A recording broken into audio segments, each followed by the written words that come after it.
Hello and welcome back, everyone. Today we are doing kind of a double stream where we will be both, continuing our run here in Victoria 3 as Russia, which we started, about a week ago, mainly focusing on, kind of the unique features around 1.5. We're currently in update 1, but we will also be oscillating between this and discussion if anyone has any questions, or also I will just kind of take a look at the open beta update 2 dev diary at some points in time, and we will start talking about some of the features that are going to be in here. And so I figured this would be like a combination of a Q&A/discussion alongside doing Russia, in case anyone wanted to have something a bit more expansive in regards to the dev diary, which was released this morning, as well as kind of formulate my own thoughts on it a little bit more, maybe something to this effect. Multiple battles is already an interesting one, where now you can have multiple battles on a front as per, having to do with how many generals you have and, this sort of thing.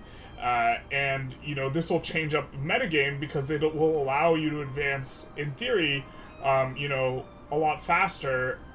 If you have a front that stretches, here in Qing, all the way to Manchuria, right? Before, it used to be the case that you would only advance in one state at a time, but if you can have multiple battles, one in each state, led by a general, you can, in theory, with the super wide fronts, advance faster. And I think that this is a bit interesting, and something that, we're going to be able to see in the Update 2 coming up. Hey Java, how's it going? Good morning, Paul. Hello, Weeblord69. Nice. Hello, Mr. Victoria Spreadsheet God. That's my name, don't wear it out. United States of Europe. Woo! Yeah, that one is exciting as well. New Formable in the United States of Europe is going to make, I think some of the Giga pushed runs. I mean, it depends what the Formable conditions are, but some of the Giga pushed runs, you might be able to diplomatically do it as Germany or something like this. I mean, we have nice borders here in this run that have formed out. I assume the France will eventually go for Belgium, considering it's the French Empire, so they've almost certainly triggered the desire to return this. We have... I guess we want to try and do Ruler of the East. We can't get the achievement because we've swapped sides before. As a result of... why is that doing that? Alright, there we go. We've swapped sides in this run already, and so this will be a thing. We need Turan Empire, Uyghur, Uzbekistan, Turkmenistan to Anatolia. It'll be border gore, though. There's currently a Turkmenistan formable that you can form as Uyghurstan. We were kind of taking a look at maybe doing a Uyghurstan run at some point in time, and so that'll be important. Now, they are in the Qing market. Let's check our infamy. If it's low, oh baby, it's low. I think we're going to be going for some Qing dirt here. Now, Ruler of the East, what do we need to do? We need all of Ili, Tomsk, and some of that stuff. I think we want Shaanxi, though, no? See, there's this interesting thing where, rice provinces are incredibly valuable, and this state also has natural harbors on top of that. I think that, if we're thinking of metagame, what do we take off of Qing, it might be some of... The dirt that you take might have really changed as a result of 1.5. I mean, it used to be Beijing Shaanxi. Now I think it's Beijing Hebei. Hey baby, hey baby, hey bay for their company. But we've already taken that dirt here. If you can form the United States of Europe as France, I will be very happy, especially if you can play, if you can get the European cultures through as primary. I mean, I think that that'll be uber strong. We'll see exactly what the conditions are for that. I mean, we don't have a truce with France here. Also, naval battles coming back, it's going to be really nice to be able to defend landings with just navies and also attack with just navies. We're not going to have convoy raiding, though, or that is what they alleged. Allegedly. I mean, we could reduce the autonomy here as kind of our infamy sort of go here. I'm not even sure the best place to expand. I'm hoping they don't nerf rice fields. Loved playing Japan. I mean, I don't think they're going to. I brought it up. Quite strongly. I was really of the opinion that it should be nerfed. I really do think it should be nerfed. It's completely out of line with the other buildings. But Yeah. Les says he takes a shot every time General is bald. Well, that's just one shot a stream. That's not too bad. Or just one shot. It's continuous. United States of Europe is France. Let's take a quick look at that because we're discussing it, and so let's take a look at the formables inside the browser here. So we'll scroll down to formables because you guys are interested in discussing that, and we'll do that. Let's take a look here. Also, this one is so interesting too. The releasables. I mean, I talked about it. Here's the formables. We have France.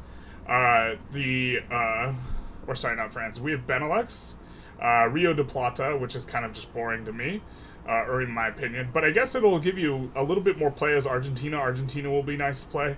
We'll probably do one of each of these during the 1.2, or this is probably going to be the plan, depending on what people feedback and want us to do. The HRE, then this is the Rhine Confederation or something like this, Confederation of the Rhine, and then if we scroll down, they said if you form the HRE as a republic, oh yeah, also the Commonwealth, and they said if you form the HRE as a republic, you get the United States of Europe, but then that implies that you can't form it as France, right? So maybe I'm missing something here, you know, whether or not you can form it as France. See, Ryan says you can form it as France. Let's take a look. What if a republic attempts to form the HRE, Heart of Europe, United States of Europe, and here we get, the event is in Brandenburg. Are you sure you can form it as France? I think you can't form it as France. I think you have to do it as Prussia or Austria. United States of Europe is the Republican name of the HRE. Yeah, there's Paul with the stuff. Wahahaha, I will be getting US EU with 30% construction efficiency. I don't know. That would be the run, though. Right now, France maybe... Well, actually, I don't know. It's an interesting question who is best at absolutely pushing GDP to the max. I think it's Qing with their armed forces bonus, but I'm not sure. I think that grain rebalances might make corn laws possible again. Interesting. That will be interesting, because they did mention here, where is it in the dev diary, talking about the grain rebalance, because they wanted to make POPs, I can't remember if that's further up or further down, narrative content, okay, I think it's in here, that they talked about, you know, wanting to make grain more of a staple, you know, and more important, although, like, I feel like groceries doesn't work properly right now either. Or I guess it's part of narrative content? Surely it's not part of narrative content. Rip the dream. I don't have all the locations of all the things they discussed in here memorized. But they did mention about wanting to make grain more of a factor. You know, in here. I just can't remember exactly where. And I mean, if that's I think it's in. Yeah, it must be where they said pop growth. But if that's what they're going to do, like, then the rice farms, like, doing a non-rice... I mean, rice is really good, but also Qing is nerfed and Japan is nerfed because tech is more important. And so it'll be a little thing, you know, in terms of what you're looking for. A bit of a thing. So, that'll be interesting. Did we get Pan-Slavic Empire? I mean, we got... I don't know about Pan-Slavic. Like, people from the Slavic countries seem to get upset when you, or from the Balkans and the Slavic and, like, everything, like, from here, just this entire circle, misnaming what is what seems to upset these people. And so I try not to do it. But we do have the Commonwealth, potential formable. Just need to get the likes of Serbia, Czechs, Slovaks as Russia. If corn laws becomes possible again, it'll be another Russia and Qing buff.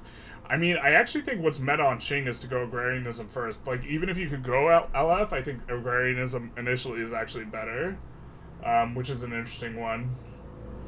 Grain being more important is Russia Qing buff, no? Well, Russia's grain isn't very good. Russia's arable land in general just kind of sucks.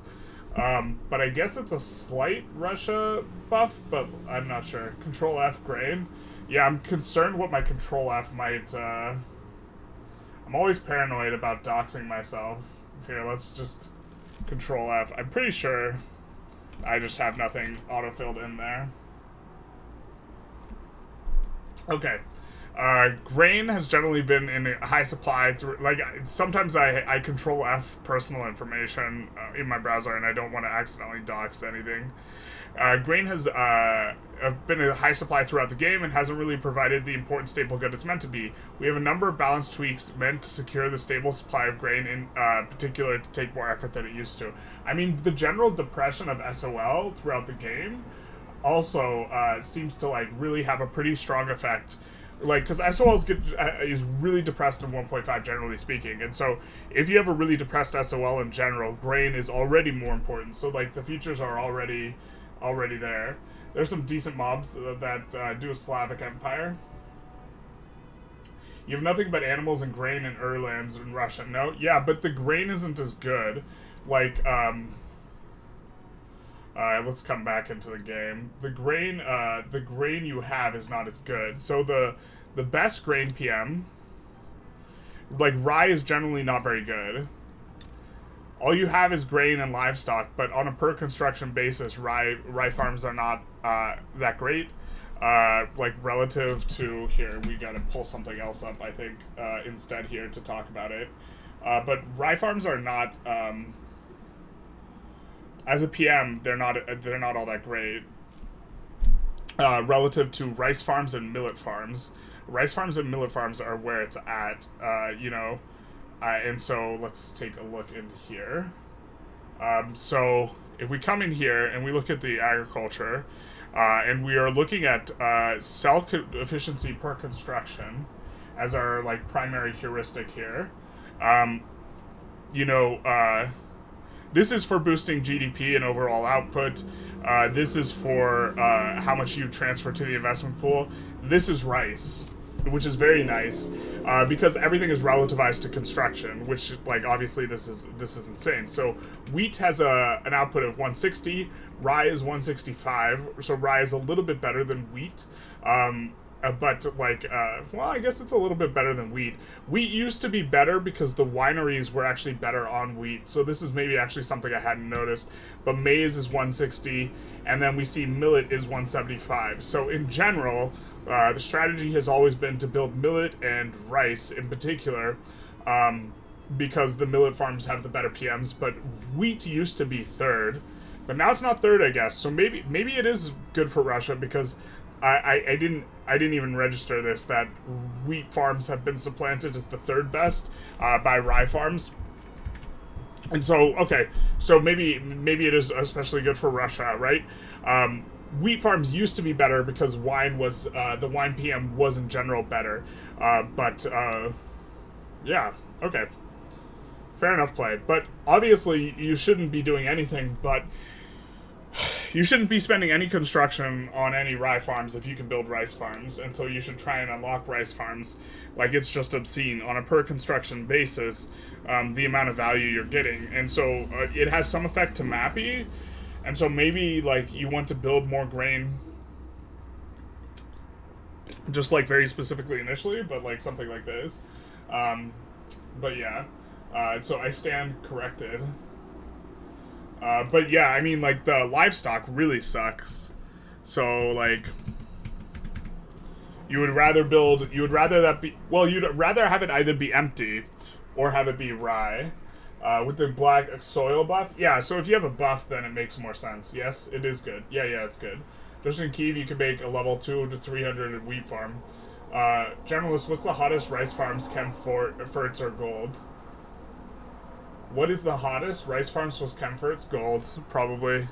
I have to make a new PM thing to evaluate gold, though. Like, this doesn't evaluate gold properly. This evaluates gold as an output good, excluding the effect of the minting. So this is just considering it as an output good, which is even better than an output good. But as an output good, it's still obscene.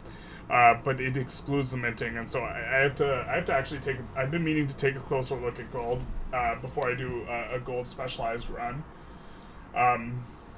What do you think about the healthcare give flat SOL increase and pollution in general? So let's jump into this.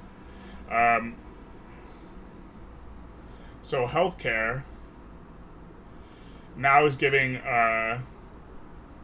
reduced. Giving. What are you talking about? A flat SOL increase? Oh, this here. Yes. I think this is good.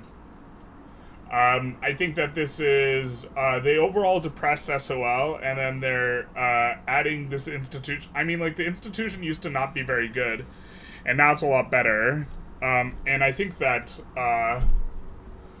this will also giving you more variability in terms of choice, because each institution's going to look a little bit different, which they discussed doing. I'm a huge fan of this, and as a simulation, how do I like it increasing? Well, overall, SOL has been depressed by more than 4. So, like, it's returning it to previous levels, but also incentivizes you actually researching the health insurance techs, which, like, previously you haven't really bothered with as much. They're making it harder to get your population growth, and then also, I think they're nerfing migration as well, even further. And they have nerfed multiculturalism every single major patch, and now they're effectively going to be nerfing it again if they nerf migration, which seems to be what they're doing. And so, I think on this note, though, we might start building up some grain in our Russia run here, because it looks pretty good. Not as nice as rice, but on a per construction basis, certainly not as nice as rice. I mean, maybe actually we should just be trying to annex EIC just to get access to rice. Like, the rice is very obscene, and we should be building other stuff up here as we can. Also, the unused arable land will give migration attraction and this type of thing.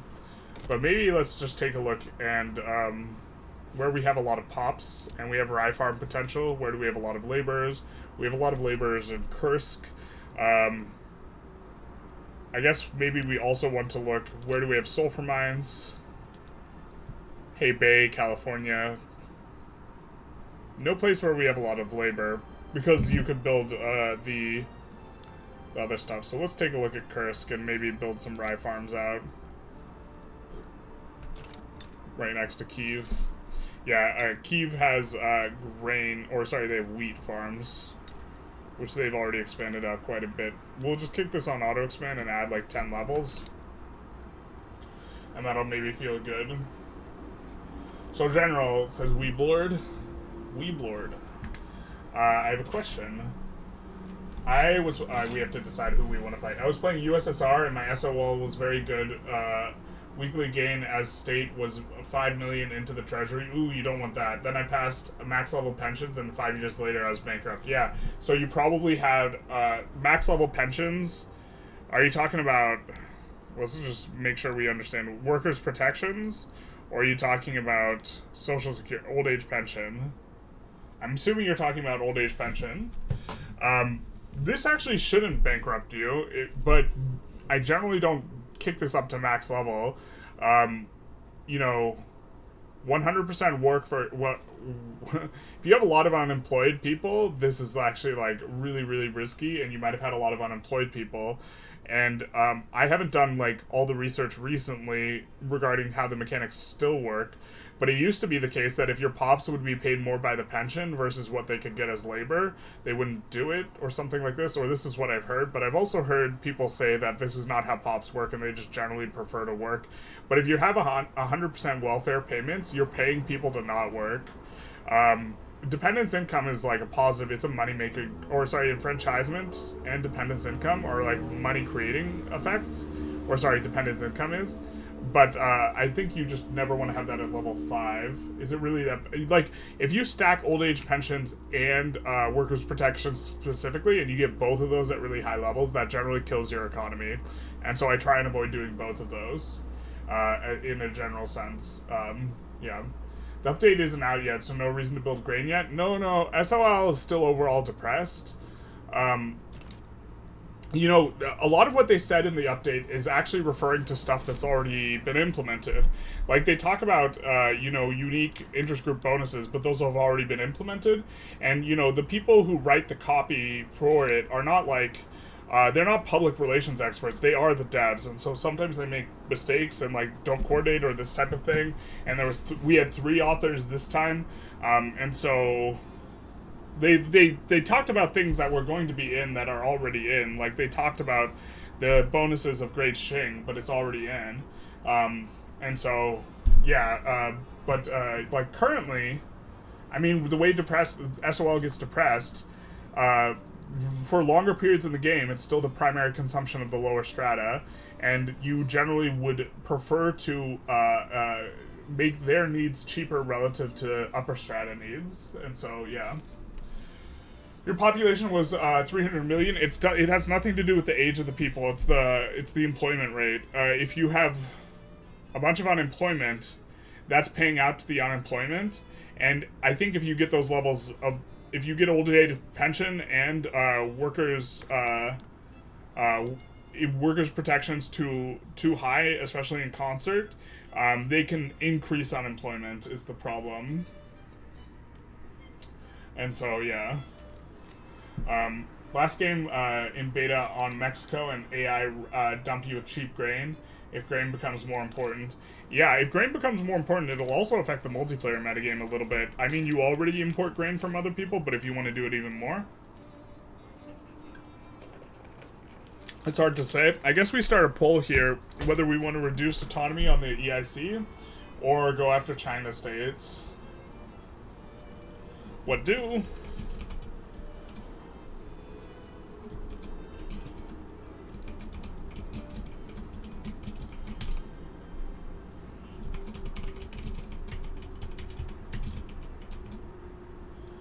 Let's start the poll. I guess maybe we should poll third option. Something like this. I noticed with high-level healthcare, even with 10 max construction sectors, with high-tech, you cannot outpace unemployment.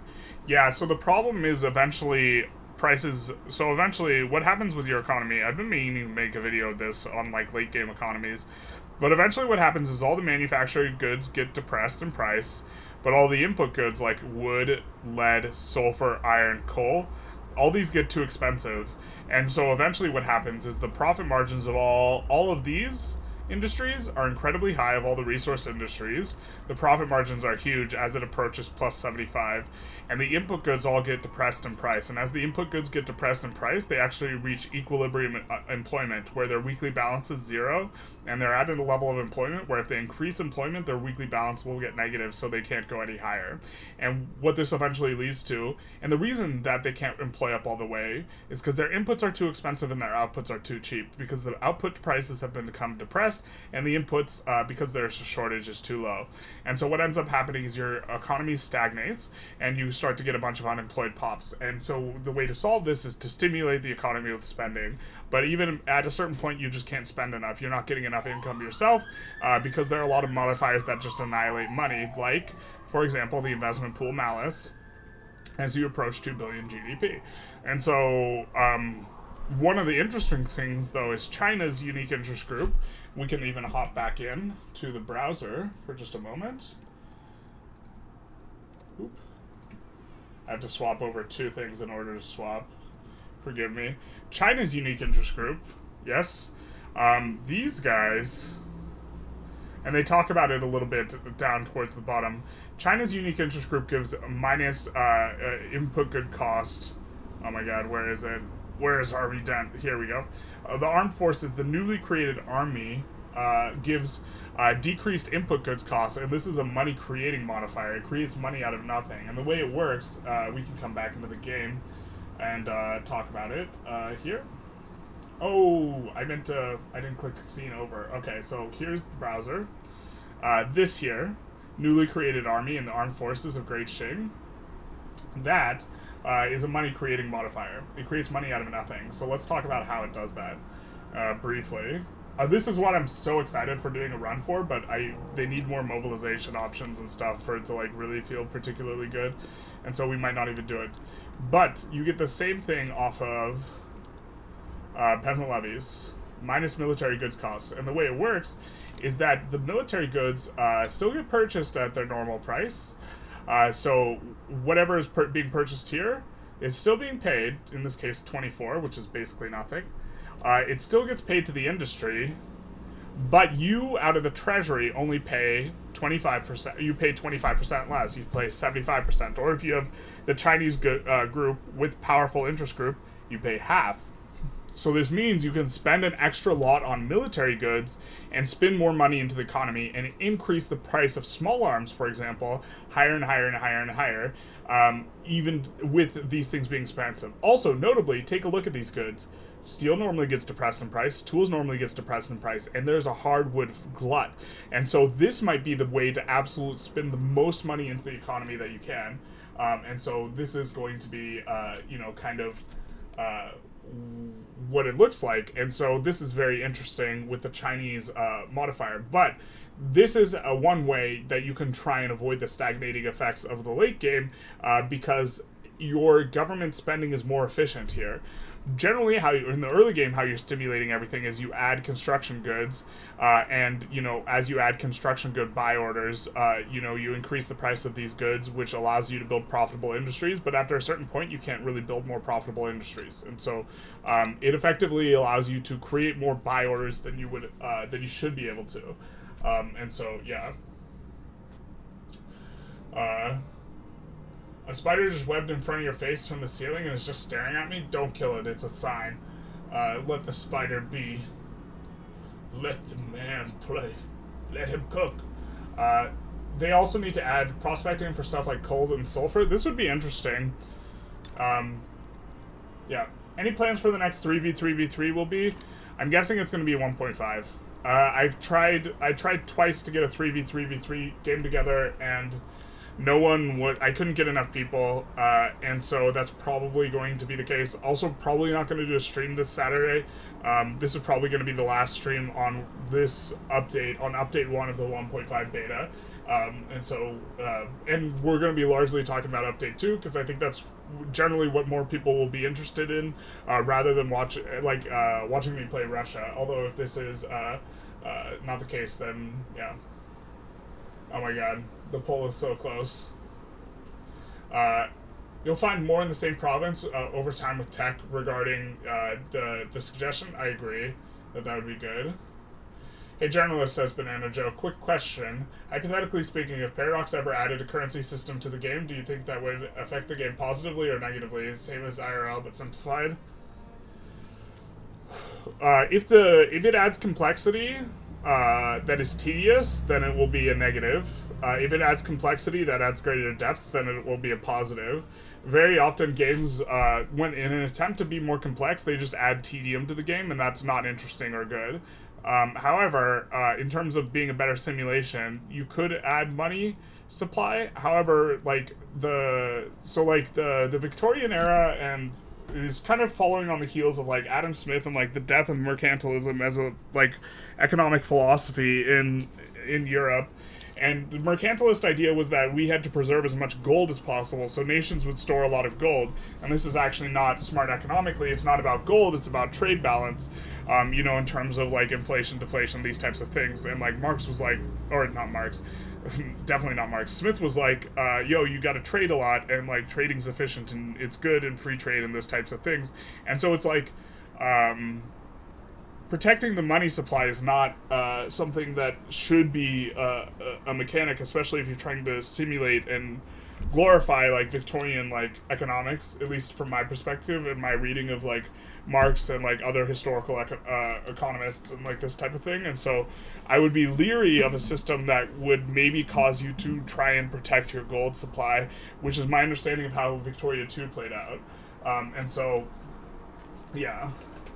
And did Anti-Master survive the spider? Alright, he did. I actually like to let the spiders chill, as long as, I mean, if they're in my bedroom, maybe it's a little spooky, but, they do eat the mosquitoes, exactly. 50-50 poll, it's the impossible poll. If I'm on 1.5 beta branch on Steam, am I on the dev blog version? No. You are on the version of the version that they just put this entire dev diary out about. That is on. That's going to be dropping next week. Although some of the features they set on it, like for example, these unique interest groups, those are already in the game. And so here we can just stay on these for a sec. These are already in the game, and so some of the features are already in the game that they mention on here, or on the public beta, and so yeah. I'd be down for 2v2v2 divergences if that's still an option, says Frost. I mean, if we could get 9 people together, I would be down to stream Saturday and do a 3v3v3. But like there doesn't seem to be the interest there, especially with this update coming through. I really don't think the interest is going to be there. I'm probably not going to stream on Saturday. This is the only Victoria 3 stream. This is the only Victoria 3 stream live right now. I don't even know how to sort by game. But this is mainly more discussion than a play, at least at this current point in time. Also super excited about the interest group changes that there's now. Enacting certain laws will be you can tweak your laws to make certain interest groups powerful. I think more resources not solve the game's problem. In late game, you have enough resource construction to build 1,000 level resources in 4 years with 2K construction, and price lowers to 70 plus 75, so not that much. Yeah, I mean, if they added more resources, you would hit the exact same problem just a little bit later.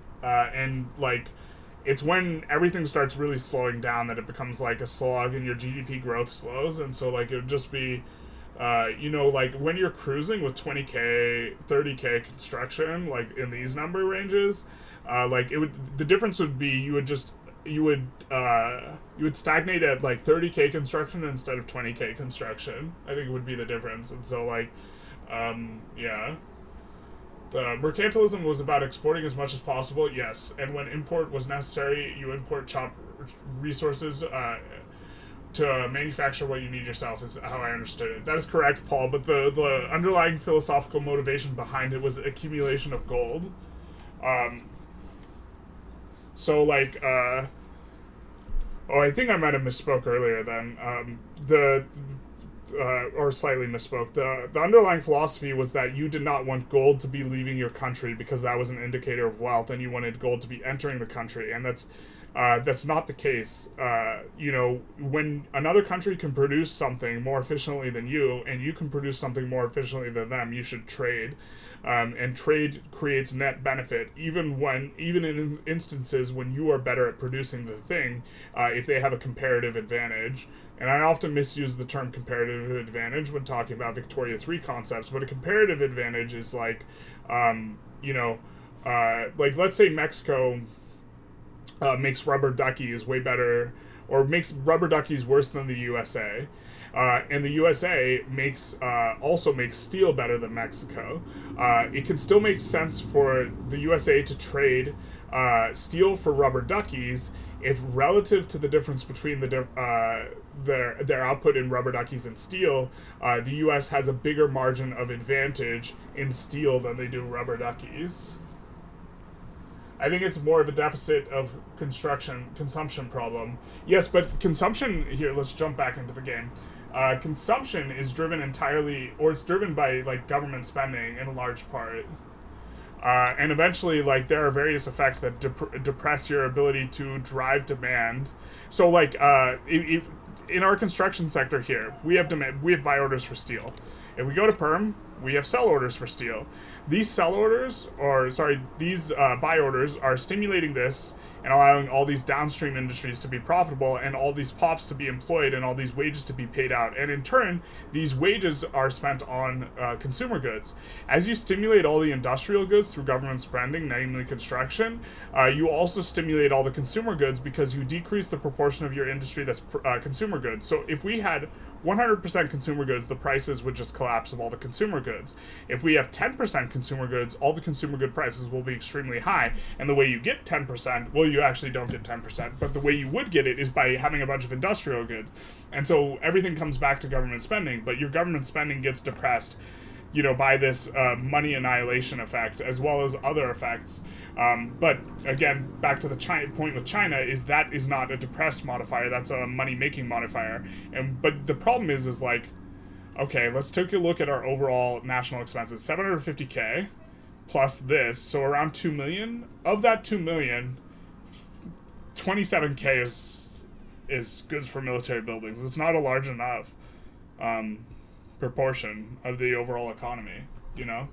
And so, like, this causes, like, overall slowdown as money gets annihilated in various ways. Money also gets annihilated, or value also gets annihilated when the prices of stuff get too high. You know, when, or too low. Like, if we have a glut of... If we have a ton of sell orders for grain, we have more sell orders than buy orders. The fact that the grain price is low annihilates value. If we have a ton of buy orders for wood, more buy orders than sell orders, the fact that the price is high will annihilate value as well. So, yeah. Generalist, do you think there's a way to stimulate the... better way to simulate the economic laws, politics that are in the game? Yes, but they have multiple things that they're trying to do simultaneously, right? Where they're trying to make a simulation, they're trying to make the game fun, and then they're trying to... Like, laissez-faire, almost everything on laissez-faire should be automatic. However, the game that they built, pretty much your mode of interacting, right, is the construction of buildings. If all of that was automatic, the game would become unfun, right? So if you made it a better simulation, you would make the game worse. And then also, performance is something. So, like, they can't implement things that are will cause too many calculations. Wow, how is this poll still 50-50? What the hell? I might have to flip a coin. So, yeah. Soft power strategy. Soft strategies are the only kind I use. Yeah, maybe try out some mods before 1.5.2. I'm actually starting to get a little burnt out.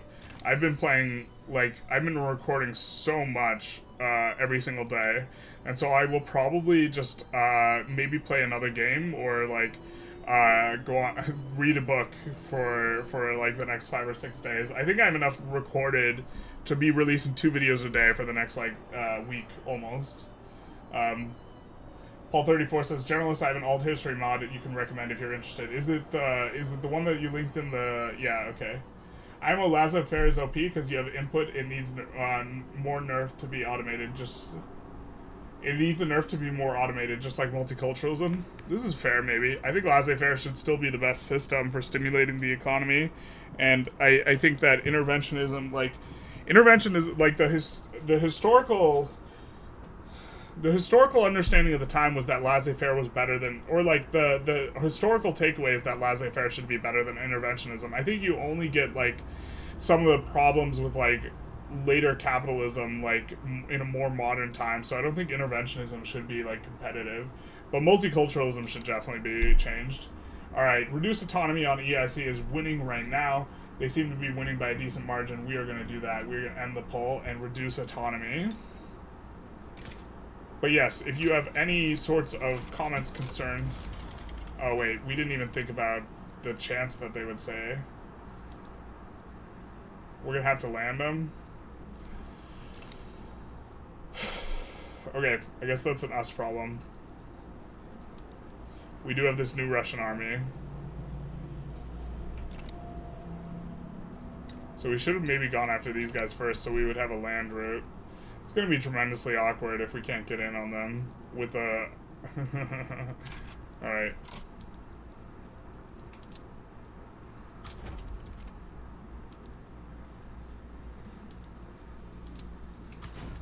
Let's make sure this new Russian army is fully equipped.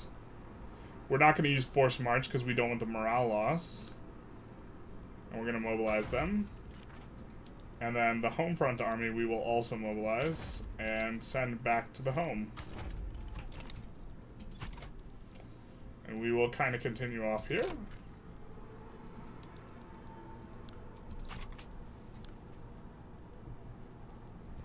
I suppose we will also want to mobilize someone else. Oh, where are you going? Are you trapped somewhere? You're trapped. That's right. We needed to declare war on Uyghur to untrap these guys. I had forgotten that had happened. Alright. Alright, we're gonna move these guys over here. You gotta love it. Do I play any other Paradox games other than Vicky 3? I've played quite a lot of Eurobeat or Solace, but that was a while ago. I stopped playing when Leviathan came out. I was very upset with that DLC. And I play a little Crusader Kings and a little bit of Hoey. I don't have all the mods for Hoey, so I don't like making content for Hoey, because, like, I don't have all the mods. Like, what am I supposed to do? I guess we're going to full mobilize, and we're also going to maybe add war reparations and ban slavery.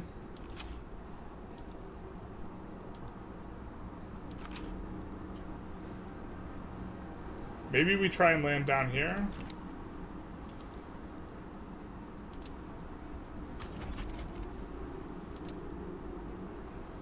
Yeah, this guy's just stuck. Forever stuck. If you're burnt out, you should definitely take a break. Forcing yourself to continue to make it worse and lead to permanent burnout. Well, there's multiple considerations at play here. You know, I need to try and maintain or boost numbers. I should really probably just make more tutorials, because the tutorials tend to do well.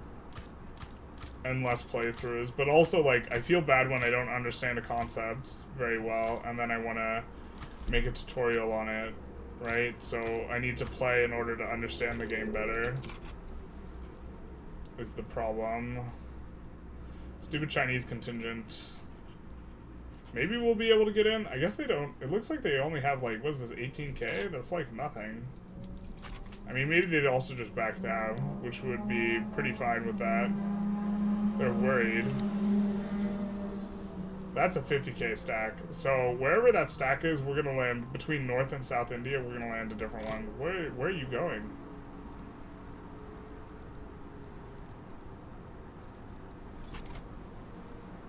Where are they going? What?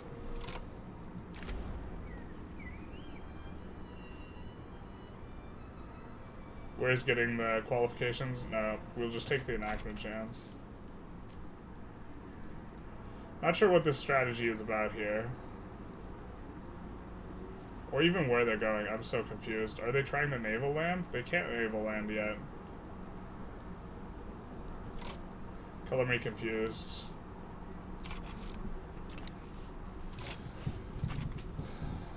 Have I played Disco Elysium? No, but I've had a friend suggest that game to me, so maybe I should give it a look-see. We might stream something else for Saturday's stream. Especially because the people are going to be less interested in the Update 1, I feel, once Update 2 comes out. You know, I guess we're going to war here. Alright, we'll just try and land the cap here. Looks like we do need more admirals, so we will get on that as well. Yeah, last episode, just to kind of, I guess it's a little bit late for recapping, but last episode we did finally bring down the church and establish republicanism and etc. Mostly etc. But God, in the friggin' France run, we go presidential republic and it sucks so hard. I was like, hey, maybe we'll just experiment a little with it. I don't think it's as good, but no. And then now we just hate it. Just posted a mod in the Discord if you are interested with all your pre-recorded stuff. Interested after all the we'll see. I also need to, like, try and get back on, like, reading more and, like, working out more consistently and, like, these types of stuff. My favorite is Vic 3. What do you think of Stellaris? I feel like my understanding is that the version of Stellaris that I've played a lot of is, like, a very much previous version. And so I don't know if I necessarily could even comment on Stellaris. I thought Stellaris was fun and interesting. It felt really repetitive, though. That might not be the case anymore, but it feels like every single Stellaris run felt like exactly the same. Not that that's not something that's wrong with Vicky, but I think we are overproducing in a lot of spots. Yeah, almost certainly producing too much of this. Let's prioritize softwood here. Actually, did we decide to build a ton of furniture? We did, so damn it.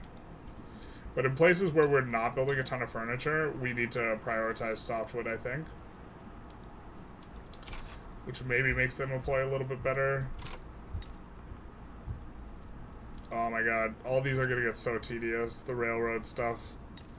Rip the dreams. Rip them all.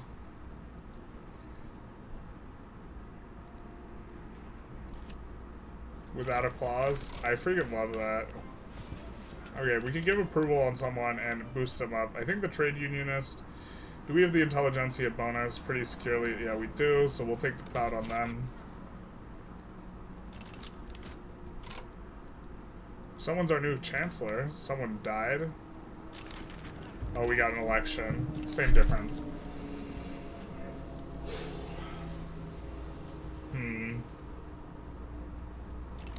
Okay. Are we winning these battles? We are, thank God. I was so concerned there for a second. I think we're going to make sure... We want to keep the discussion going, so even if it's not optimized, we're going to be a little bit more aggressive with auto-expansion as a thing.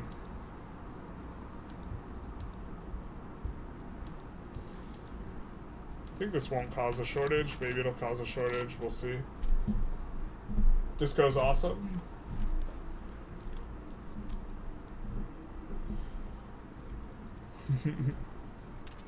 We'll take a closer look at it, I suppose. I thought a friend thought I would really like it. Stream disco would 100% come for a disco stream. Maybe I will take a closer look, but like also small sample. Solaris had some major updates DLC over the years. It's unrecognizable to this release version. Yeah, I played it for the first couple of years. Is probably where most of my playtime is on that game in particular. We are having more things auto-expand. I mean, let's just try and get a feel for what we were doing. So this is our SOL. We were expanding Luhansk and Perm mainly. Are we still doing the greener grass and Perm? We are. Instead of like taxing more. Ooh, we're not even taxing that much. What's going on here? Are we having labor problems? We have 1 million unemployed and 9 million peasants. I wish there was a heat map for peasants specifically. This would be so much nicer. Is the strat of building a railway and a power plant and setting production methods to use those two good enough lazy way to manage the economy? No, it freaking blows really hard. The auto queue just way overproduces power plants. It's like it's do not do that. You can do that in like you can just pick 5 states to do that in that are major industrial areas and do that in those, but otherwise don't do it. Don't do that at all. That'll be really bad for you. So I think that we need to expand like textile mills and places that we have a lot of labor. We're already kind of doing that. I know they'll be pretty good in Hebei, so I guess we'll, you know, also lay it down in Hebei. Because Hebei will be able to do silk, cotton, and then as a result of the sulfur, we'll be able to do dye plantations a little bit better than normal. And also be able to do fertilizer plants a little bit better. So we're going to do that, and then...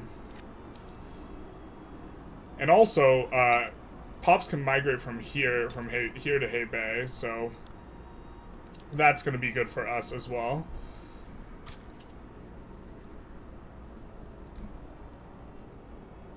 And then where's our, let's see, we have a lot of unemployed, negative migration. We'll put that on auto expand. We'll leave this at 51 for now. And then how much rails are we going to need to build in order to support all that? Not as many as I would have thought.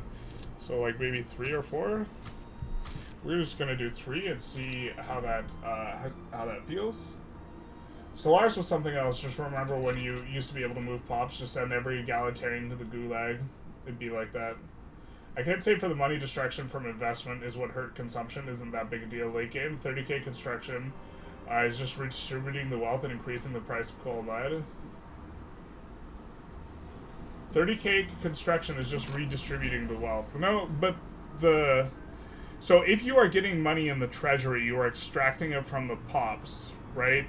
And if the treasury is running positive, then this will lower overall consumption because the money has to come from somewhere. And so these pops either don't get enough wages or they're not getting enough dividends, and so they consume less. So this decreases the buy orders for all your consumer goods and depresses the economy. It's not necessarily the case that you need to go to 30K construction. You could spend it on military instead. The construction is really not that useful because you're building a lot of buildings that just can't get occupied up anyways. We're going to swap some over to steel frame here.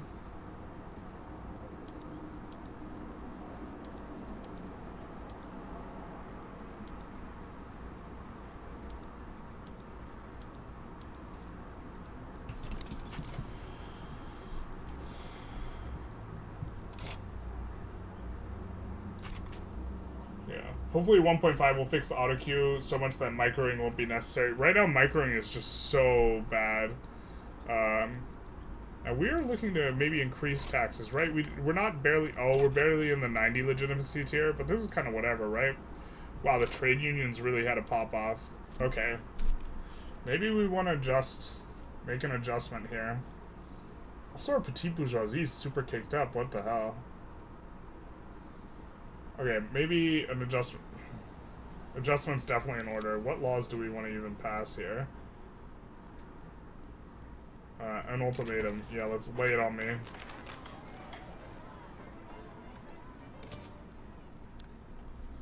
Okay. Where's the success chance coming from? So the petite bourgeoisie have to be in. I mean, we could just do this, no? And these guys will all gain approval over time. Let's do this. We have a new ruler who is influence, literary, I think is a good one. No, it's not that great. Imposing. Minus infamy decay. No, not my gumdrop buttons. Looks like we kind of need him in Gov, don't we? Oh, we need him in Gov if we want the petite bourgeoisie in Gov. We could have done this instead as well. Alright, fair enough. Minus infamy decay. We hates it. Well, I mean, we could take him out and exile him, or we can promote this guy.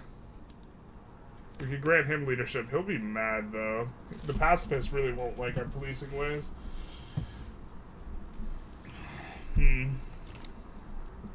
But now we could raise taxes.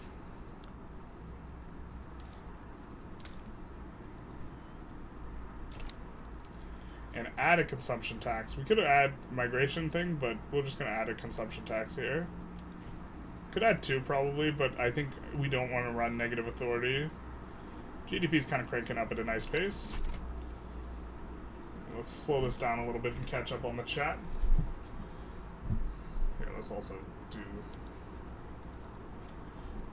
So because of new local prices, etc., Japan is much better now? No, they're bad. They're worse, because every resource you have is basically in every state. No, you need stuff that has multiple resources in the same state. Japan's really hurt. They don't have a single state with both coal and iron in it, which is kind of the most critical thing. Also, like, some amount of wood, but it doesn't have to be an enormous amount of wood. But Japan's hurting. Japan's got some problems. Where's our thing? Because you build the iron into Tohoku. We'll just swap over the rest. You build it in Tohoku here.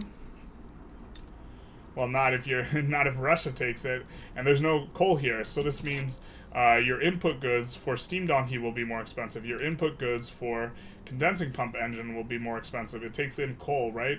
And then your inputs for making steel will be more expensive, and then the steel goes into the tools, which is also an input here. So you hemorrhage a lot of efficiency because of the MAPI. And so it's really hurt. It is nice that you have like states like this. I mean, some of your states are okay, and rice farms are really nice.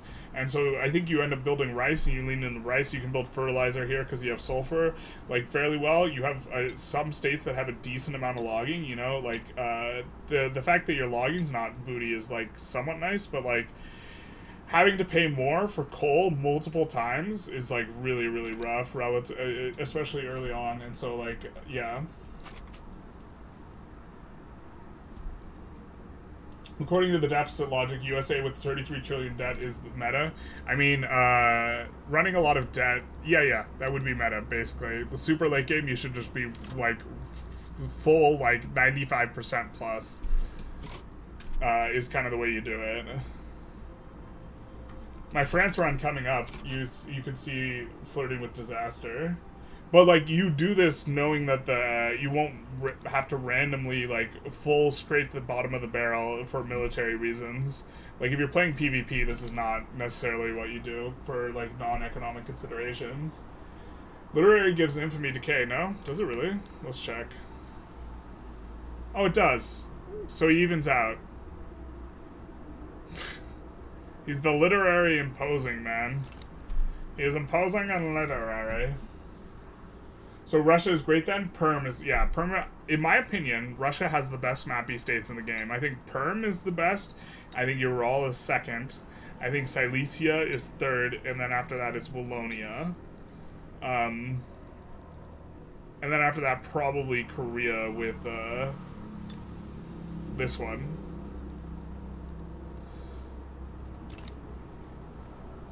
Hokkaido I am excluding mainly because you start with no migration and, like, they have really good mapping, but it's like, well, what are you going to do with it?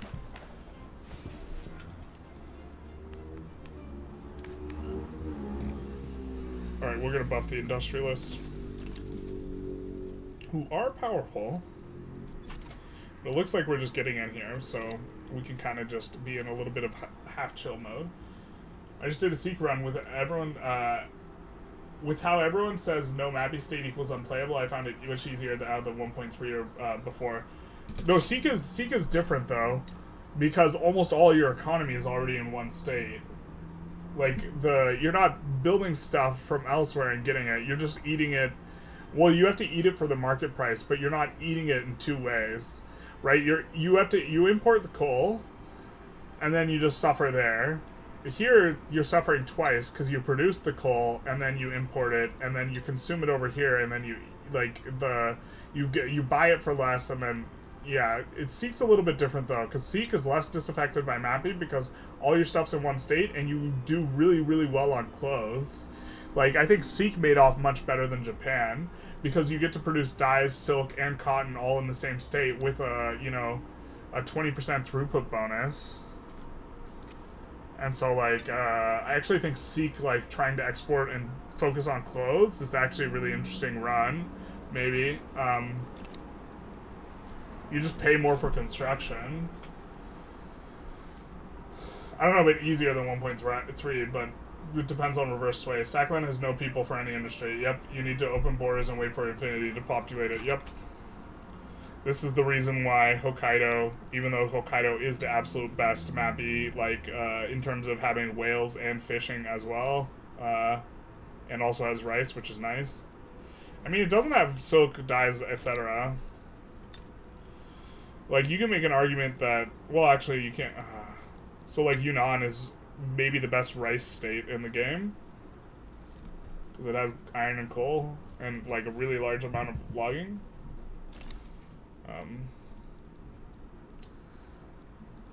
Let's maybe... Ooh, we get in, baby. I think that's the capital, too, if I'm not mistaken. So their autonomy has been shellacked. And they're trying to land here? Shame on you. I think maybe we take a look through the thing, because we do want to keep discussion on 1.2, this update 2 going. So I think maybe we jump into the browser and we take a look at some of the stuff and talk about, some things, and people give ideas and this type of thing. Well, the Commonwealth forming is very interesting, but we talked about formations a little bit. What I'm excited about is the interest-group, like, attraction stuff changing, like how homesteading, because of how the pops that, like, make a medium amount of money, which you have more of under homesteading, instead of going towards, the planters will go more petite bourgeoisie, and this is really appealing. Specifically, like, France and UK have really strong PVs, and so this means you won't have to do any of that ethno-state nonsense, and you can play meta-liberal. and still get them powerful. They also mentioned how the religious laws are going to greatly empower them. So it should be easier now to also get a 20% plus clout on your religious folk, later on in the game. And it's also going to be really hard to get 20% plus on your Intelligentsia anyways, based on what they were saying. With overall stuff being overall the Intelligentsia should be a little bit stronger in the early game and weaker in the late game. And so getting above 20% clout is tough because you're not just getting it from literacy, just writ large, they have to be of the proper job. And, this also might be the case that you stack up UDs to, like, level 200 in the capital or something like this, and this is what you do in order to deal with this, but this is an interesting thing. And I'm also curious to see how all the other laws might affect things, what they said that, being on colonial resettlement specifically makes your pops more armed forces oriented when they're migrating from your place. So for the China run, almost certainly going to go colonial resettlement. Colonial resettlement's probably better anyways, but to try and get that, doubled bonus on the armed forces for the military industrial complex. They mentioned how peasant levies will make your aristocrats more militaristic, which kind of plays into maybe doing peasant levies for the minus military goods cost stacked on the China. Very interesting, type of thing, how that might work. When should they add, what they should add is when you flood a country with exported opium or luxury stuff, it should have a chance to create an obsession. I think it already is. It does create a chance. Is there a benefit to an obsession depending on what it is? I think an alcohol obsession is good. It changes the consumption. Generally, it creates inefficient consumption, and so they're generally considered bad, but you would actually rather pops consume more alcohol, because there's 3 intoxicant goods: alcohol, opium, and tobacco, and so they're substitutes for each other. You would rather they just end up consuming very little tobacco and just opium and here, let's get into the spreadsheet. We could talk about it. So you would rather pops consume alcohol. Oops. Because, so coming in here, it should be pretty easy to explain why you'd rather they consume opium. So here's the tobacco PM. The outputs minus the inputs, you get 170 per construction, relativized to a week. And so on opium, you get 220. It's just way more efficient in terms of creating value. And so you don't want any tobacco being produced, really. You just want opium and alcohol. The reason you like alcohol is generally you prefer industrialists, at least in the early game. And alcohol, consumer non-exportables is here. Alcohol will be produced out of the grocers. It will also... But here's the thing, is they really need to fix how consumption goods work. Or substitution works. Substitution's just super screwed right now, and it's so not intuitive. They consume based on how much of the goods there are in your market, not the price of the goods. And so what they should do is if alcohol gets really cheap, your pops should consume more of it and less of the other stuff, and then you would want to flood the market with alcohol. Also, alcohol in general does get consumed quite a lot, and so if you could lower SOL specifically by overbuilding alcohol, that would be nice. I'm just kind of coming in here. If we look at our population in this tab, we'll see that alcohol will be one of the... Well, actually not for us, because we have so much opium in the market. So this is a difference from having EIC in the market. For most countries, alcohol is going to be higher than opium, but not for us. But it reflects intoxicant needs as kind of a lower level need. So you see there we have opium and alcohol, and then here's tobacco. And so it's a lower tier type of luxury or syntax, whereas here it's not as lower tier luxury or syntax. And so you spend proportionally less on it. I don't know if that answers your question. Russian pops are best? Yeah, because they're in a hurry. Does slave trade move slaves where they are needed? If so, maybe using slave trade to move a bunch of cultures to your land so you can get migration in the mid-late game. Yeah, it'll be dark if this is the meta. A dark time for humanity. This is what I'm really concerned about, is them making it so you effectively can't solve labor problems. This is what it sounds like to me. It sounds like they want to make it so that the meta of grabbing Chinese states or getting China in your customs union to solve population problems by getting Han Pops, I think they want to kill it. And this is going to make me not want to play a game past 1900, to be honest. I mean, I already can't, but like, so for example, if we have no Han Pops, we cannot attract any Han Pops out of the migration. And so I don't know how hard it will be to seed your provinces with Han Pops. But this is, like, if it's ridiculously hard, then, like, to some degree it's going to make the game unplayable. I don't know. Or not unplayable, but this is something I'm afraid of.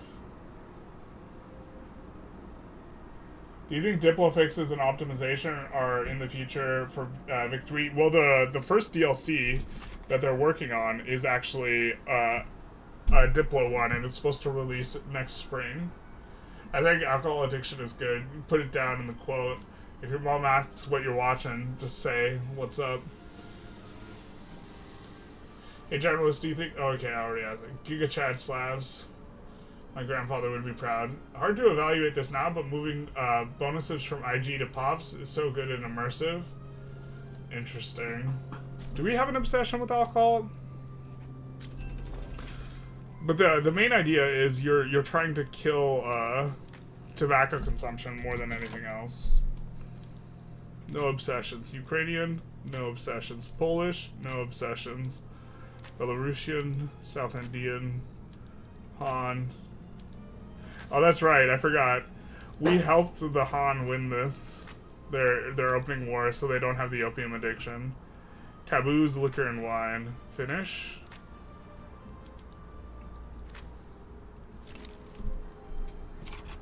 Often you generate a porcelain, or with 1.4 balance, you generate a porcelain addiction fairly often, just as a result of how you would overproduce glass relative to other of the whatever goods.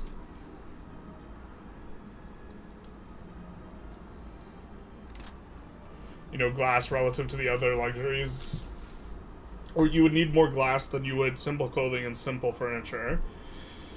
And so, as a consequence, you would overproduce porcelain.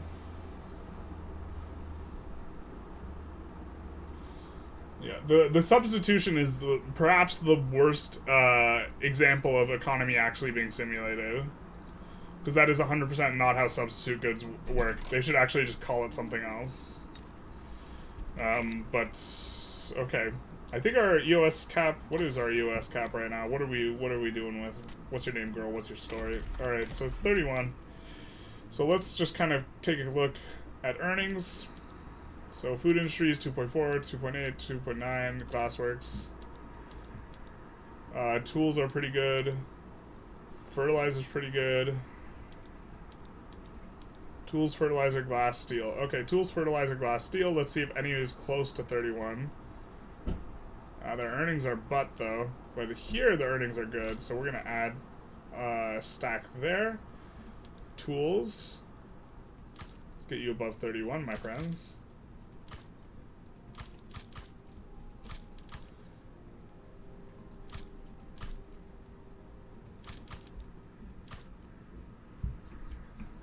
And so we know we're going to need Perm, Ural, Mazovia. We're going to need all a railway in each of these at the front. And then let's also take a look at infra here.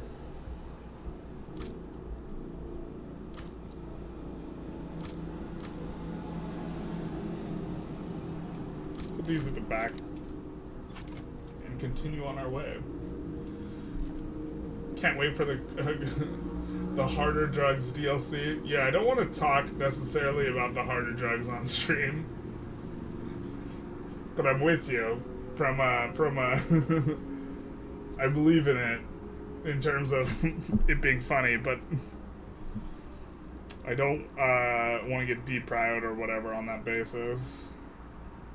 I'm not sure exactly how that works. We would be using the Chinese contingent, but, you know, reasons. Oh, this unit's also stuck, isn't it? Oh, why do we mobilize it? Oh, wait, no, you can go. Okay.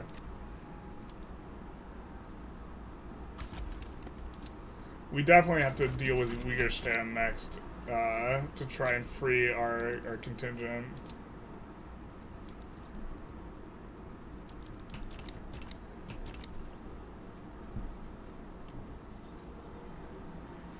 Turks should not have a taboo for liquor. It was never taboo, just banned during one sultan's short rule. I believe it's a taboo because they're Muslim, not because of anything else.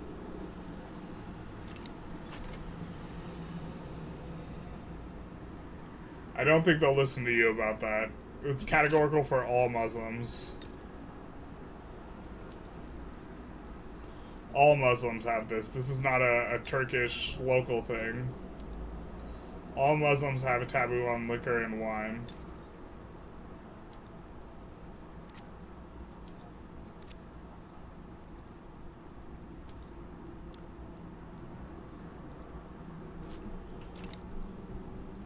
I mean, we have Freud, if not his best friend, and we don't want him being lonely. Yep, he needs his powder. Isn't alcohol consumption banned in Islam? That's why they don't consume it. I don't know if it's not. They have a word for it. I can't remember if it's halal or haram. I think it's haram. But I'm not sure if it's like a legal ban as much as it is a moral injunction that is. I don't know exactly.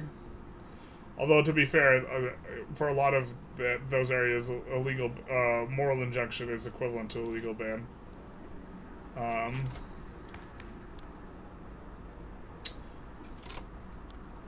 Yeah, I mean, we're just kind of cruising along, trying to pass this law. Making my way downtown, talking fast, something, seasons past, and I'm homebound. Yeah, there we go. We get another company, let's go. Okay. So, we have coal, iron. We don't have lead. I don't really want to slot in the lead company. So now, I guess we were thinking of doing Nokia, huh? Nokia is an interesting one. I mean, certainly wanted to play around with it. It was either between this or the other lead company or wood company, right? I suppose this would be good. Unfortunately, there aren't really a lot of good lead companies. We won't be able to hit the birth rate. Otherwise, that company seems like generally pretty good. 5% birth rate. Maybe it's not as good as I think it is, though. So let's establish Nokia. We don't really care about the prosperity bonus as much as just getting the throughput and construction speed on those things. So now let's actually have a bit of a think then. I think we're going to go for electrical generation to try and make better use of Nokia. And we have dynamite on the table too. God, there's so much to research, so much to do. I think we currently have a decent chunk of stuff not spreading, so we're going to kind of go with this.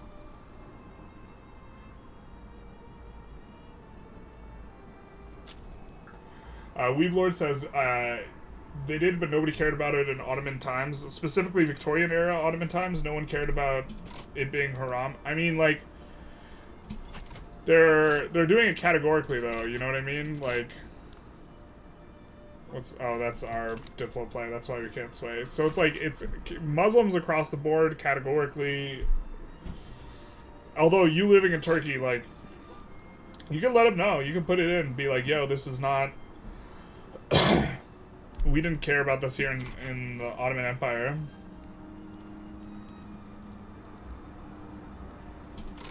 And perhaps it's unnuanced of them. Gone to the dogs.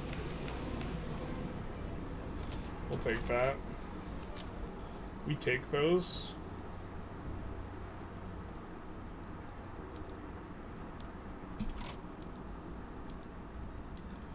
I don't even think we want to ban slavery, so...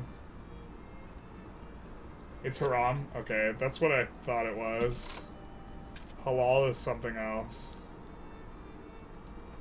But, like, somewhat similar. In that, halal is whether or not you're allowed to consume something. I wonder if you can remove Muslim alcohol taboo if you assimilate them in a different religion or make them atheist. It's cultural and religious in terms of the game mechanics. So if, let's go to Pops. Show religion. Sunni. Oh no, what did we do? That really just, like, exits us out?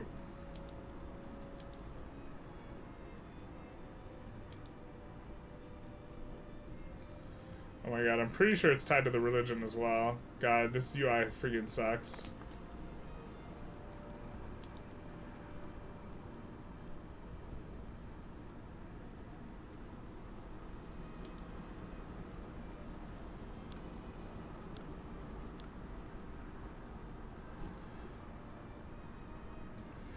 Religious trait, Muslim, taboo, liquor and wine. Culture, oh, these guys are Bengali.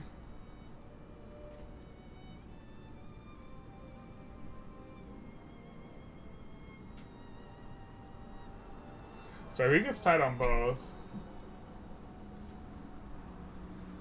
You drink 2 bottles of wine every week you brought from your local supermarket? Well, I mean, I think now is also different.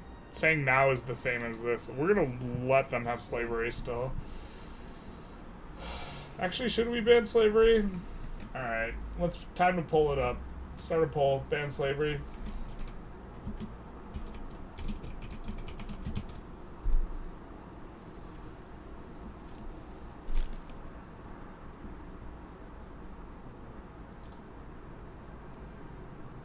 Ooh, why do we have this thing loading?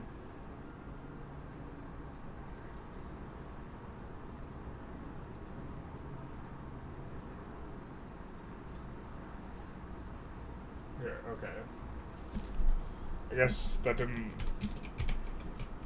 The UI didn't like that.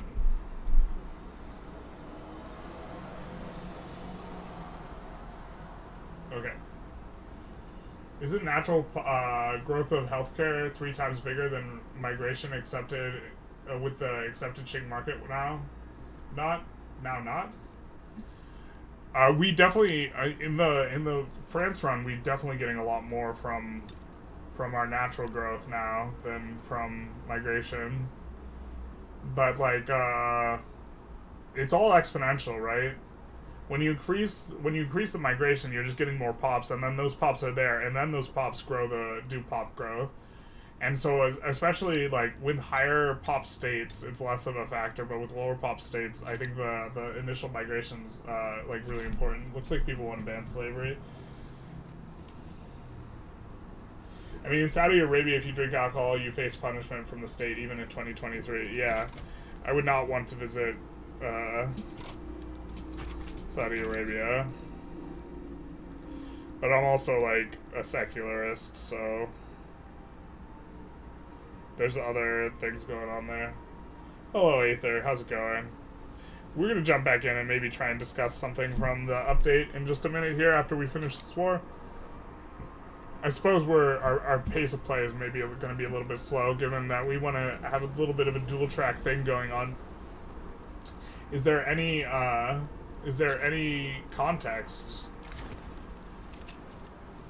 Your inquiry for context is also devoid of context. I'm not sure what you're asking for context on. But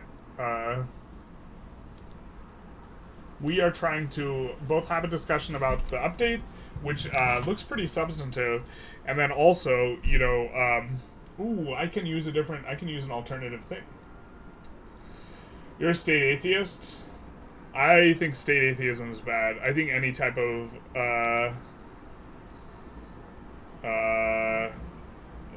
politically legal intolerance on the basis of faith, which, like, you can't, you functionally really can't convince people of faith in one way or another. I think any like legal intolerance is bad. So state atheism would also be bad, even though I think the atheists, like, yeah. But it's funny to argue having an unhinged position. This is true. But I think enough people have died and suffered over the issue of religion that I don't. So the downside to reducing autonomy on these guys is that now they can't annex subjects, but maybe this is an upside, because this means we can annex them for way less infamy down the road. We maybe want to take a look. Republic Hawkins, Dominion Brunei. Probably want to reduce autonomy in Brunei. Yeah, okay. Transvaal, can we reduce? Oh no, we're already involved in war. We can't reduce autonomy.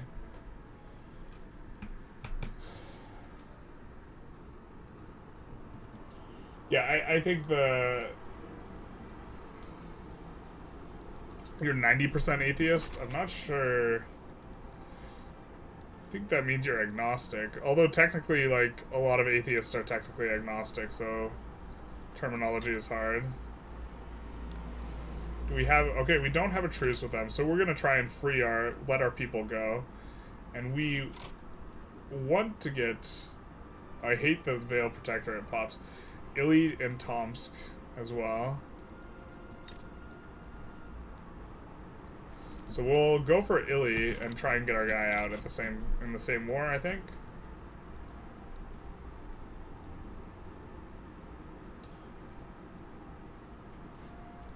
You think churches should be taxed 99%? You think churches should be taxed 99%? What the hell? So they should not be allowed to generate revenue? And religion shouldn't be taught at schools, replaced with philosophy of ethics / meta-ethics. I don't know. I think that's... it depends what you mean by being taught at school. I think people should be aware that religions exist. And have encountered them before. And that also, if you're trying to teach them about history, not mentioning religion just seems like an enormous oversight. Like an absolutely enormous problem. You can't not talk about religion. I think we have that on auto-expand.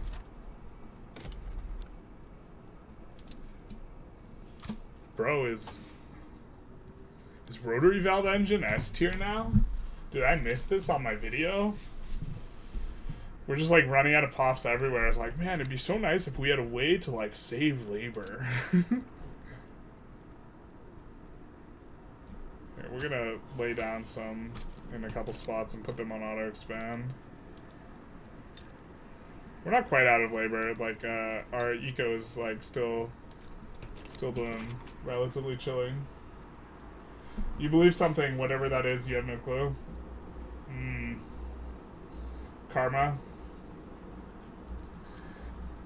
No, as in no Bible study classes. Of course it should be included in history classes and other contexts where it's appropriate. Well, you know,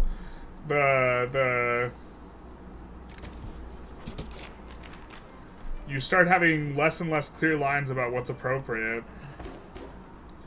Depends exactly what you mean by these things. Like, and then do you think that people should not be allowed to teach if they are religious? I don't know how I feel about that, but then if they are religious, then it's not going to be, like, secular in the way you seem to want it.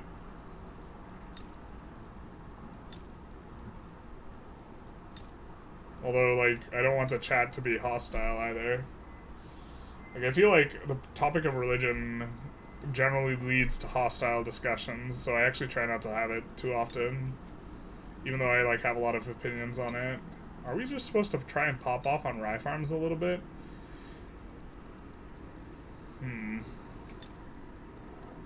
We really hate the rye farms, don't we? We hates them.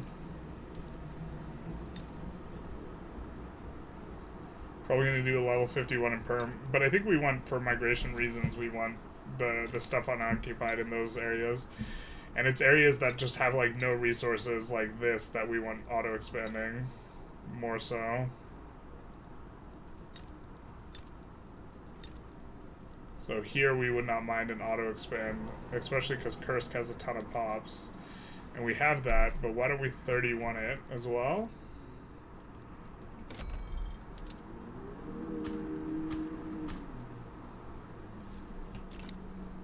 Do something like this.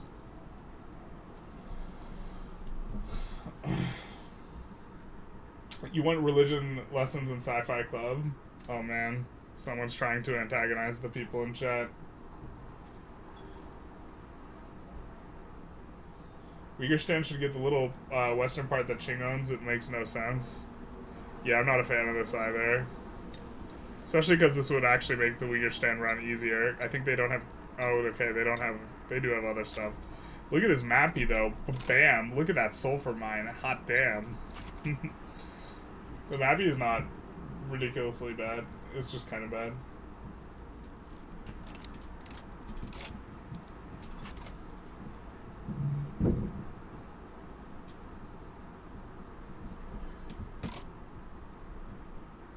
Banning teaching that any form of God exists. You're gonna run into problems with like hard bans like that, I think, in general. I'm not, because it removes room for nuance.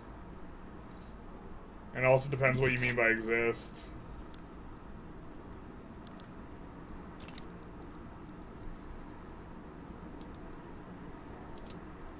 Because they definitely exist in the cultural milieu as like a social construct, independent of like ontological like questions regarding existence.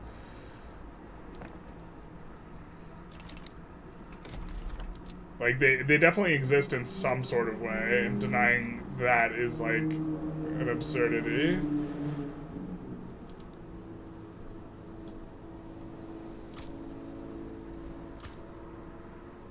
We're trying to do places that are cheap and also have labor available.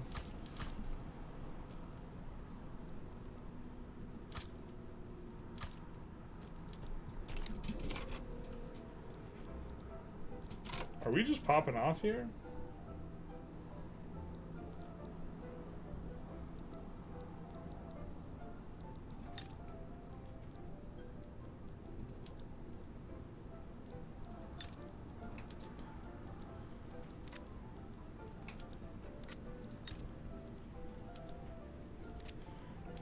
Yeah, I mean, I think that, like, the thing I'm most concerned about is hostility towards any perspective, whether it's a theist or an atheist perspective. And, like, secularism proper should be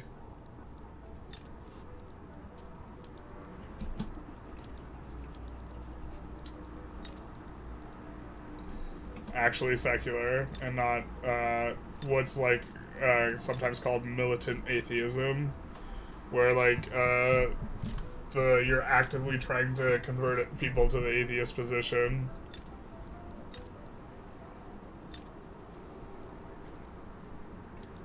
I'm gonna also put this on auto expand. Not a lot of resources here other than that. We'll try and save the place. Anything with a mineable resource, we're going to try not to put on auto-expand for the grain, and any place with it, we're going to. Your religion teacher is a closet atheist? I think most religion teachers are, most people who teach religious studies are either really religious or really atheist. Like, pretty categorically, is my kind of understanding of that. I think we're also going to try and get the fish going too.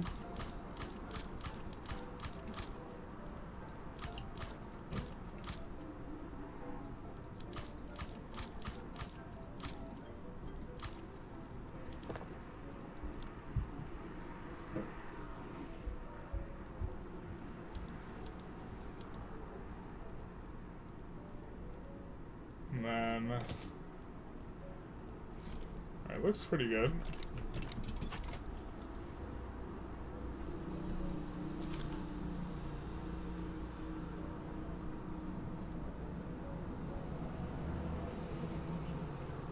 You can't argue against hardcore philosophy lingo. I'll try not to use it, my bad. I do have a philosophy degree, but I actually think it's like,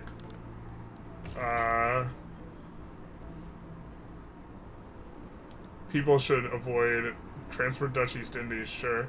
People should avoid, like, talking about things in particular ways, or, like, I am not a fan of the way a lot of people in philosophy, like, use language.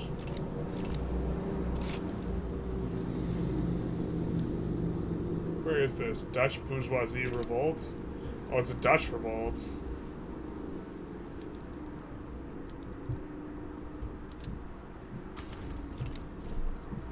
We'll help them out.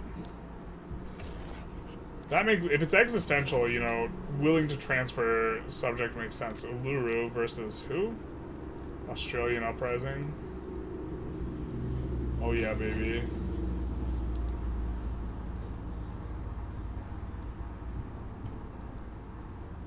Queensland would be what we want, I think.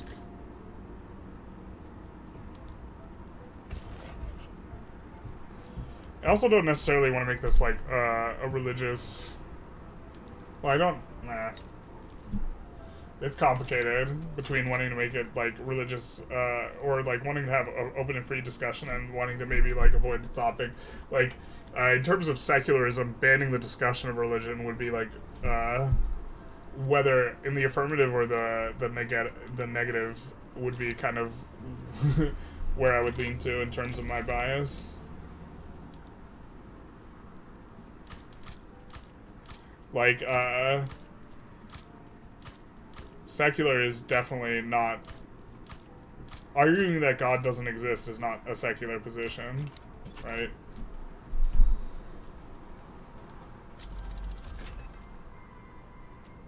Yeah, my mom has a graduate degree in theology, or divinity, rather. So... It's not like I'm, like, completely removed in terms of knowledge.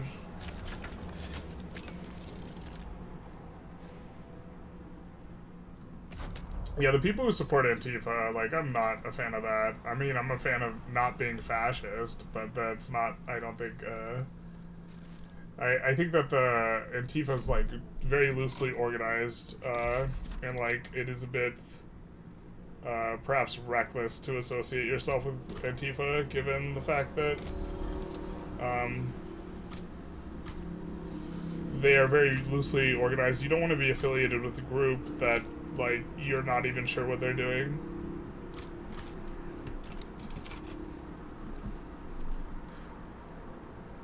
Do you have a problem with subsistence farms not hiring, and states having unemployment and possible jobs even in early game in this iteration of the beta?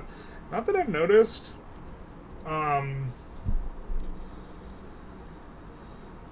But I think we still have a little bit of that in maybe one of these. So here we have, so let's see if we have subsistence farm room. So we have subsistence farm room, so I guess it's happening a little bit here, but I haven't noticed it super widespread.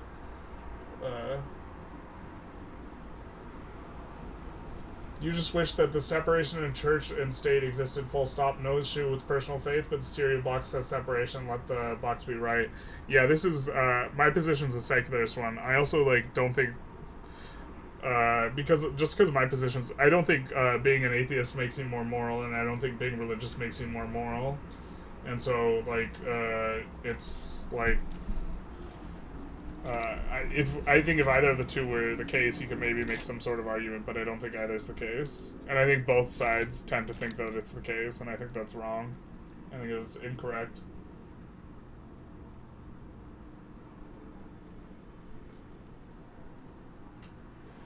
Left and right are different in Turkey than in the West. Lefts are hard nationalists. That's wild to me. Like, well, like, we love our country so much we want to give everyone free healthcare. Is that like how that works? We love everyone in the country. We want them to have free healthcare. That doesn't sound too bad. We'll ask for a bankroll here. It's a pretty fat one.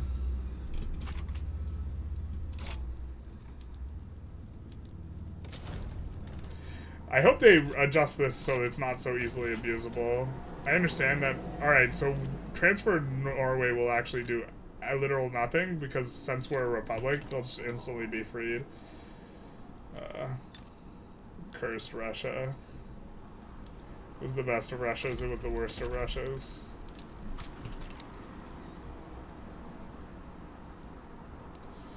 But the left here has strong conservative elements. Well, I think the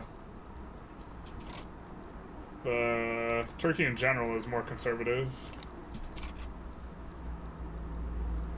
Do you think that philosophers use a complicated language because it's best suited to describing concepts, or because they're being gatekeeping? I think it's both. I think that sometimes the word is just better, you know, or a lot of times the word is just better. Also, if you're talking with another philosopher, like, you can say one word, and one words that have, like, near same meanings. So, like, phenomenological is a word that's, like, roughly meaning, like, experiential or sensory experience.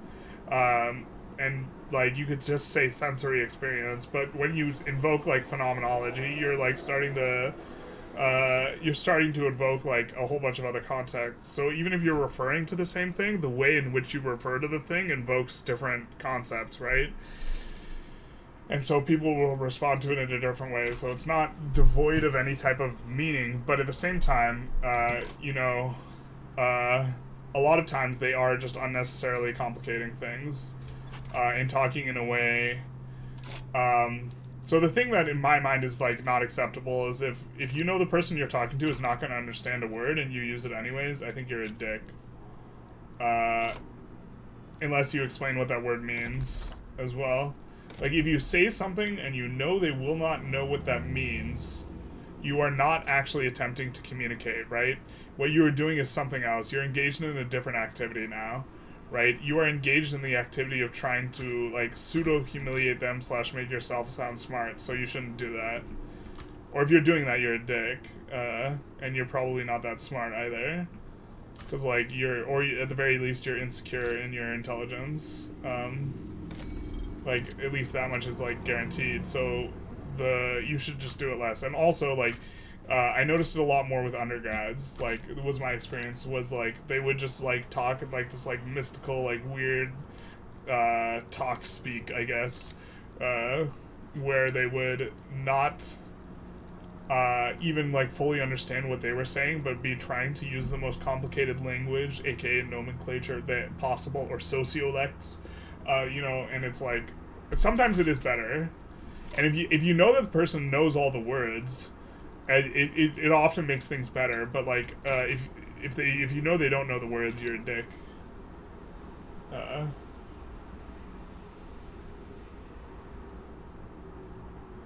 You're with General on this. Seen too many looting and violence and videos of them on the internet. Yeah, I would like to emphasize that I don't think that the looting and violence is necessarily, like, representative of them as well.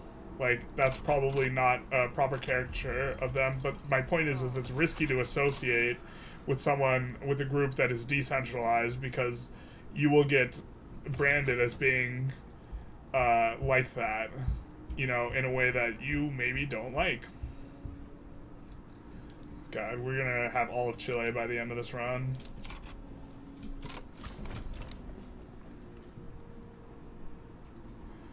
But, Antifa's not as bad in Germany as the USA, I think, but yeah, I agree. It could be that they're not as bad. It also could be just that the branding of the USA is worse, like, right? Like, the way that they're portrayed in the USA is worse.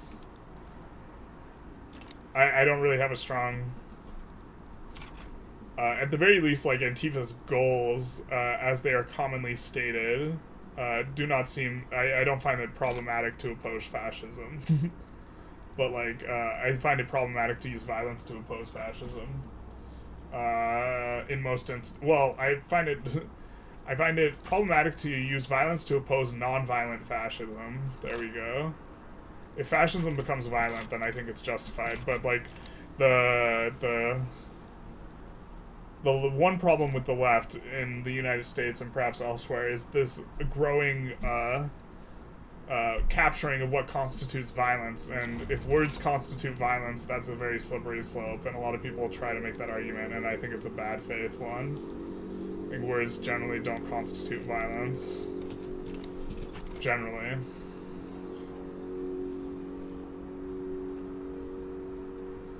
Generally speaking, protesters really frown upon senseless destruction of property. Yes, this is true. It doesn't really help the movement at all. It only demeans that the violence of BLM protesters was really overblown. Yes, it was overblown. It was also non-zero, with like 20% GDP per capita. What? There's like two things simultaneously, right? Where do we have workers? We have to figure out where we have workers and build there. I think we just crank up in Hebei. I think we even have... Do we have lead there? No, we don't have lead there, so it's perhaps not the best place to do it, but...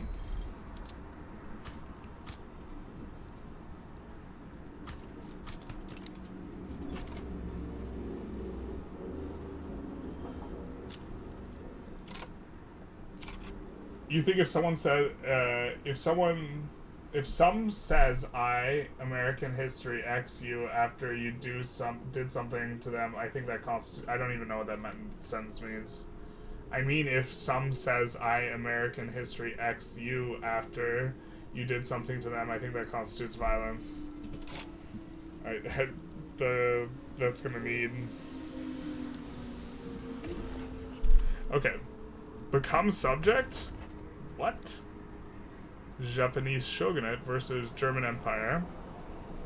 Well, so on one hand we want to get involved. On another hand, I'm not sure. We beat Germany with half of our army being very inconveniently indisposed. Yeah, 1400 power projection, 1700. But just like to reiterate, an enormous chunk of our army is not. I think we've gone off the beaten path of discussing 1.2.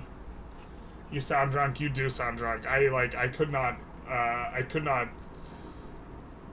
guess the inference I was making was you were saying that if someone says they're going to curb stomp you, that constitutes violence.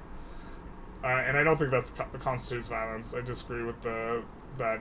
If that's the position, I disagree with it. But I also can't really tell what your position is because you poorly worded that, or you poorly typed it.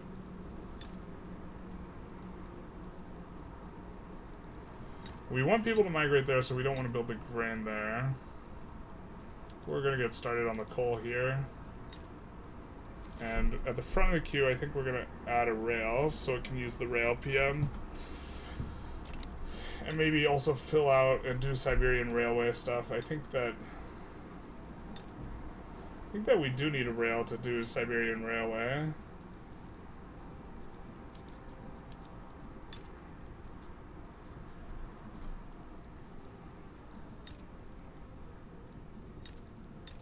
So that's pretty good.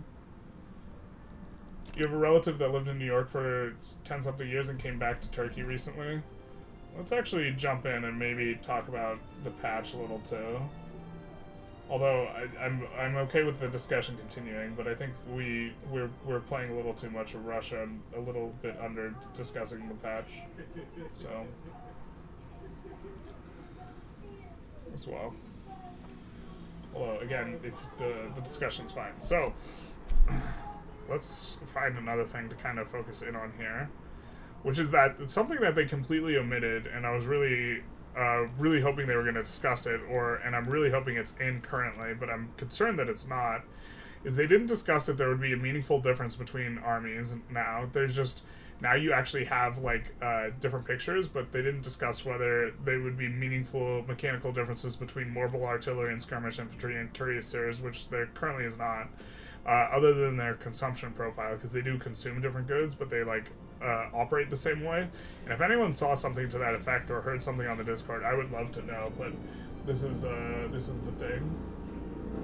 You meant if Java said, I meant to say if someone says that they'll American history X you after you've scammed them, etc., I would say that constitutes violence. I think a threat constitutes a threat and does not constitute violence. Like a threat constitutes. If someone threatens you, that doesn't mean you can physically attack them, but that does mean they have committed a crime, but it's like a different type of crime. And if they are immediately threatening to you, you can defend yourself. But if someone says on the phone to you, I'm going to American history X you, that does not constitute a violent, that doesn't justify you, going to their house and, shooting them up before they do. It's threatening someone is a different type of crime, but it's not, it's not the same as, beating the crap out of someone. It's just not. And so you get, instances, so, I'm not a fan of Milo Yiannopoulos' positions. I think he's in general a provocateur, and he's like mildly amusing, but I don't think his positions are correct on stuff.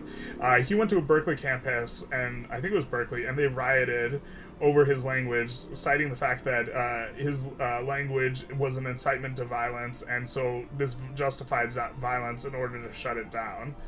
And like that type of thinking is just like the fact that when you otherize another group and then you label their speech as violence, and then in turn you justify violence towards them, that's just an enormous problem. Yeah. How do people live in the USA? A small 2x house, rents are like 5-6K. They live roommates, no free healthcare, roommates, or you live with your parents. In your opinion, what does constitute violence and additional verbal threat of violence?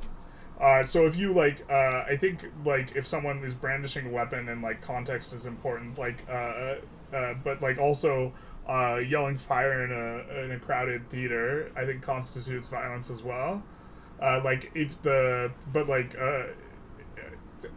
if someone says, "I'm gonna beat your ass," like there's a million different ways they can say "I'm gonna beat your ass," right?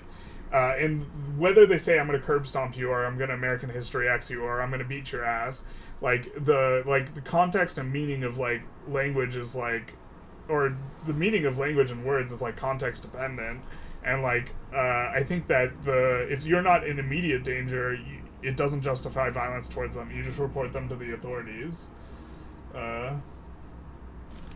What would you like to see most about the Navy? Thank you, Weeblord, for the question related to the stuff. I would like to see... so first of all, I'm really happy that you will be able to defend... they talked about naval battles a little bit. I'm happy that you're going to be able to defend fronts using the Navy. I think that Navy... I would like to see, in terms of changes, changes to the naval PMs where there's something in between ironclads and... the starting ships, because I think that the fact that China can just recruit up an enormous navy is now, from a metagame perspective, going to allow them to like leverage having a ton of money in a way that's like strange to me, that they'll have a better navy than the UK. Like in the context of a multiplayer scenario, like this is, I think like multiplayer is like super busted wide open, changed by like 1.5 changes, and that's like one of the things. I'm disappointed that they're not going to have convoy ratings, so you won't be able to see. Like, how can someone use just, like, a mono navy to undermine and destroy someone's economy when they have the really big army? And so it would be exciting to see how Great Britain could crush France in a war, maybe, even though France has a stronger military, just by crushing them via the raiding the shipping lanes. And so this isn't something we'll get to see an update to, because they said specifically convoy rating is out. Note that convoy rating is unlikely to be functional until final release. And so, yeah. But One Proud Bavarian made a video I might actually go back and watch about, I watched bits and pieces of it about, Navy and, what would be the ideal scenario, and he was pointing out problems, and I thought that was interesting. I'm probably going to reach out to him and try and see if he's willing to come on the podcast. He said he was, and then he never got back to me with the dates, and I probably should have bugged him a little bit more, but I didn't. And so I was thinking of doing that now that this has been released, and see if we could do something maybe in between now and when the thing drops, or a little bit after it drops, update 2. And so, yeah. Your guess is that they might make stats something like they did in Victoria 2. What was the stats in Victoria 2? What was the distinctions between cannons and cuirassiers and skirmish? Like, if they let you have cannons have way higher consumption of goods, this makes the China thing, so much better. It was asked that about on threads of the dev, but no one has said any sort of response yet regarding if they're showing that the army is better or not. That's good to know. No, I meant if they say it to your face. Well, it depends how they say it, Java. This is the problem. Communication is highly context dependent. If someone says if a girl says I'm gonna kick your ass and punches me on the shoulder in a playful way, she's flirting. She's not threatening my life, right? And so meaning is context dependent, and so if I met you and then I jokingly said, "Hey Java, I'm gonna American History X you," I do not think that justifies you behaving violently towards me. It would just be grossly inappropriate. And like, so communication's hard, but like, someone like you cannot be violent towards someone if the words they say are literally a threat, but they are not actually a threat to you. Like, if someone's not a threat to you, you can't be violent towards them. And like, if they haven't touched you, generally they're not a threat to you. Like, if someone brandishes a weapon, or lunges for you, or tries to grab you, or something like this, or invades your personal space, then I think you can get violent. But I think if they're like if I'm 10 feet from you and I say I'm an American History X you, and I don't approach you whatsoever, you do not get to run up to me and punch me in the face. Immediate threat is considered attempted. Source, you're a law student. Well, immediate, I'm sure, is context dependent. I think now, with how the world Wiki 3 battle works, if we have combat with modifiers... Wait, I think now how in the world Wiki 3 battle works, if we have combat with modifiers exists. So combat with is based on infrastructure. I'm not of the state that they're fighting in. I'm not sure exactly what you mean by that question. I think you misunderstood what it means by constitutes violence. So if someone is violent towards you, you are allowed to be violent in defense. You're allowed to engage in self-defense. There are people in the United States who make the argument that speech constitutes violence. It is categorized as violence. It qualifies as being violent enough that it justifies real physical violence. And I think that's a really misguided position, generally speaking.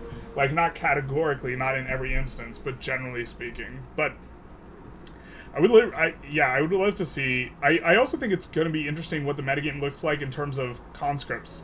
Because you're probably going to only want to conscript one of these things, and I'm curious which one it is. It might be the fact that you want, like, a cavalry mobile artillery force as the regulars, and then you conscript up this in the event of hard wars, something like this. I still disagree with cuirassiers being cheaper than dragoons. Dragoons, and are especially light dragoons, are better than cuirassiers. Or however it's pronounced. If a battle works with EU4, artillery will buff infantry. And I'm assuming it'd be way more expensive, right? Reaction stream, says Anti-Master. So we're oscillating between talking about this. Actually, right now we're kind of talking about other stuff. But, like, talking about this and then also, you know, working on our Russia run here. You know, because I wanted to get some of the Russia run in, but then if anyone had any discussion, you know, about the stuff that was just spoiled this morning, I wanted to help facilitate that and, you know, be good on that. And, like, I really like that you can choose where your conscripts are coming from, specifically for each unit, and you can, like, change HQs. So many of these changes look really good. The retreat and pursuit is going to make stuff a lot better. Supposedly they're completely fixing fronts, right? And so, like, that will be also, like, wildly, like, super, super, super good. I guess maybe we'll keep it on here. I gotta fully catch up in the chat. OPB's new Navy video is very good. Yeah, maybe I'll have to check it. I watched some of it. Also, I think if we were to have I'm not sure if it would be better or worse if we are going to discuss it on a podcast to watch it. I suppose it would let me know, but it would give me less of a reaction. In Vic 2, artillery buffs first infantry a lot and stand in the second row. Yeah, so I don't know if they have a system for that, but if that's the case, and I'm assuming it's also way more expensive, like the China thing just gets super interested, where you just like have a ton of, like, you just have a ton of regular mobile artillery or whatever. Just like a way ton. Infantry gives defense, offense, they go in the front, RD is in the back line, and gives percent to the infantry, and cavalry gets an extra flanking bonus. Yeah, that's how it works at EU4, but I don't necessarily think it has to be the case. Like, I'm wondering, what would be really neat to me is if you made an army entirely out of cav, if it travels way faster and, like, pushes way faster. And it gives you that type of option. Like, obviously, if it gets bogged down, it should, yeah. I don't know. Battles have a combat. Battles do have combat width. The width is based on infrastructure. It's why landing Bolivia is like a huge pain every single time. It's because they have very little infrastructure, and so it's Oop! Didn't want to click that. Yeah. Artie and Vicky 2 and EU4 nearly have 3 times the infantry cost. That is fantastic for the military-industrial complex idea. Cuirassiers are armored knights with swords on horseback, and dragoons are men with muskets on horseback, and light dragoons have with special rifles for horseback shooting. Interesting. Let's jump back into game, I think. It'll be like... So Qing is like really like the one I'm just so curious about. Also, Navy has relatively, relative to Army, like per pop, you spend more on boats, if I recall correctly. And so building an absolutely huge Navy with Qing might make a lot of sense. We also have to decide what we want to do with this, huh? I mean, I think we want to fight Germany, but I think it's gonna suck. Because we're not gonna have the full army.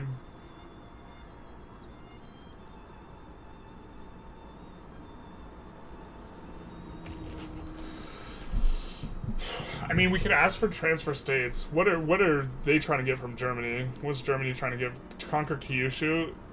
Oh, they're trying to conquer, like, everything. What the hell?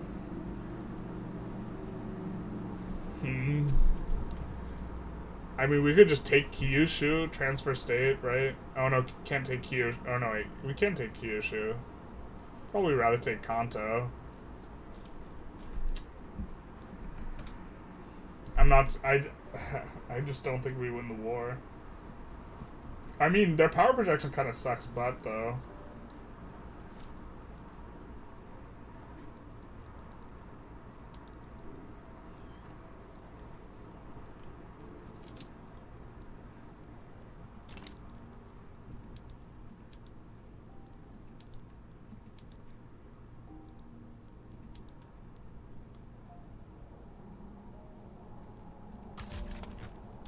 I think we're supposed to make them a subject, but I think it really hurts.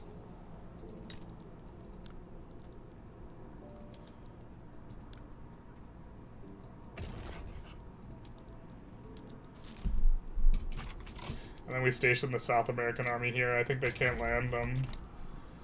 And we just have to try and defend our hearts out. I think this is the way.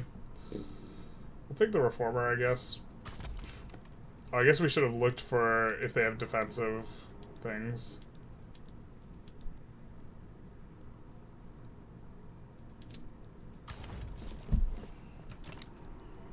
But then, like, also maybe we want to make another Russian contingent here.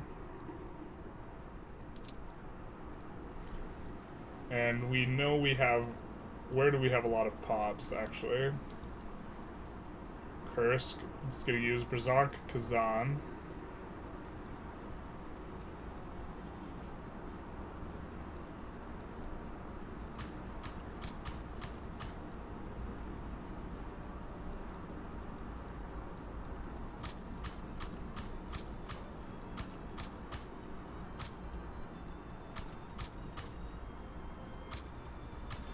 I guess we're just gonna recruit 2 generals and like a 40 stack here or something. I don't know, like, let's make it 50. 50 is a nice number.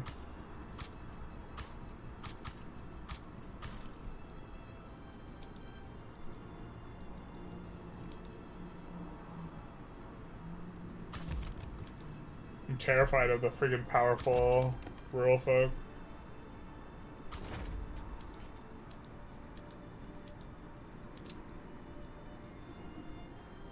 Do we have more than one front?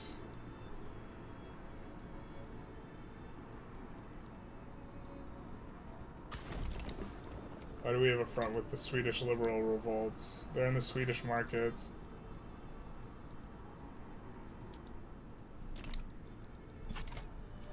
Okay.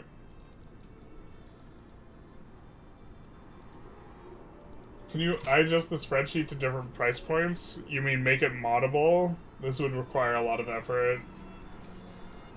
There is someone who made a really, really nice spreadsheet already on Reddit that's like way nicer than mine, and you might be able to try and track it down. I think it was a little Elia, who, if I believe, works or is part of the Cold War project. I'm not sure exactly.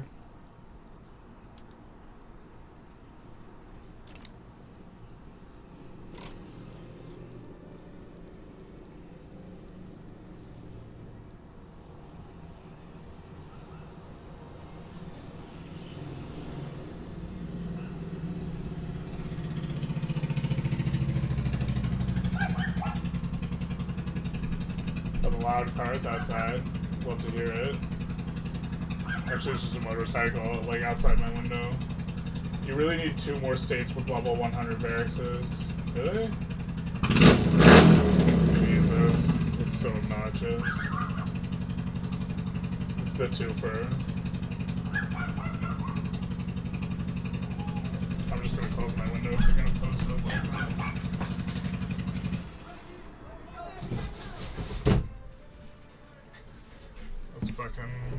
Alright. Not that combo with, you're talking about the one which is at the start of the battle. I'm saying about one of the few modifiers in the first of the dev, in the new battle order in the last dev diary. Oh! Okay, let's, here. I think I know what you mean. Are you talking about how it says that retreat and pursuit? Pursuit, when one side has considerably more men than the other, the force on that side will stop taking morale damage and will surround their foe, allowing them to use considerably more manpower in each attack. The impact is that they will deal more damage in the same amount of time. The cutoff point for the switching, this condition decreases the enemy is already in retreat. Is this what you're talking about here?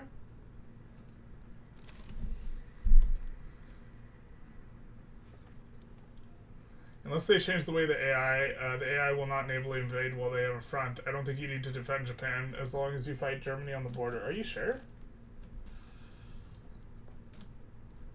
I think we'll be able to defend, but I'm just gonna do both and we'll see how that shakes out.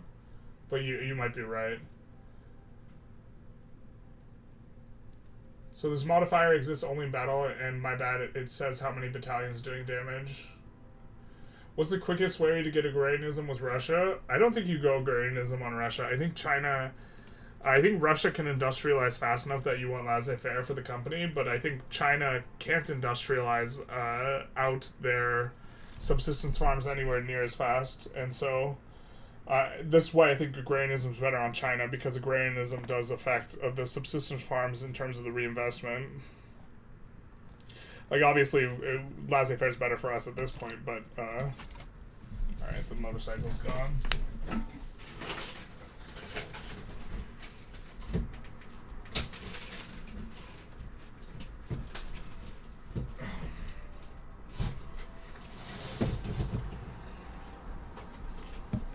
Oof. Kind of smushed my finger there.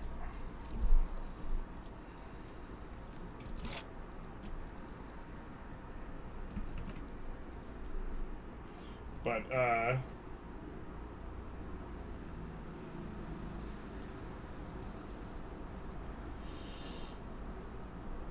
how many battalions are doing damage is the modifier. Effect name on image. You wouldn't have to worry about any other military power when you have more than 200k troops. Yeah, I mean, I should probably be a little bit more militarily oriented. Usually I'm just trying to crank up the line, and anytime I have money I want to spend it on construction. But at a certain point, being stuck in a really long battle is like really bad. What are we getting? We're getting rotary valves, so why don't we put a whole bunch of this in the queue?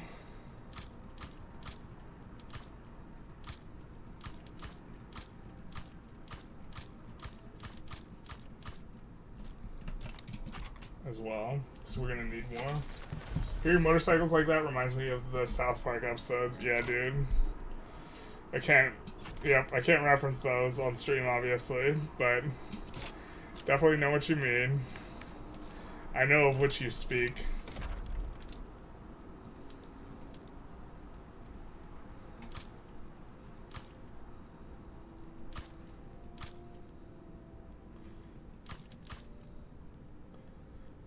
I think those are probably a little... Well, I get the... yeah. Yep. You've never seen the AI naval invade while they have a front, but they immediately naval invade when there's no front. I think there are exceptions to that, because I think they will naval invade if they have a front and that they just ignore. Like a lot of the Africa fronts that they just end up ignoring anyways. They'll naval invade when they have those. But I mean, it might be correct that they just will never navally invade this, in which case we waste troops over there, and that's not the biggest deal.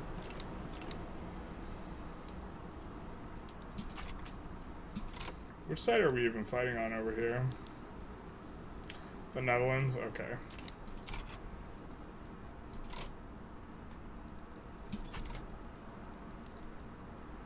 We'll also just move this 20 stack over and let the 20 stack be in charge of the defense. Rotary valve engine. It's the new PM. Alright, let's swap that on up.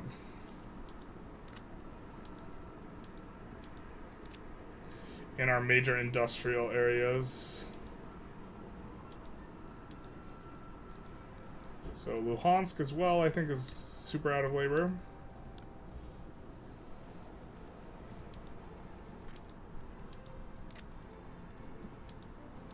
Maybe they're not.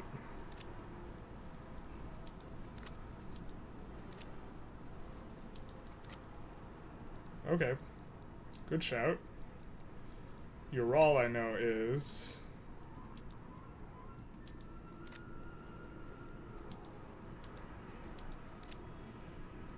Maybe this wasn't as good as we thought. I mean, we're rushing the tech behind it, so it doesn't make a difference.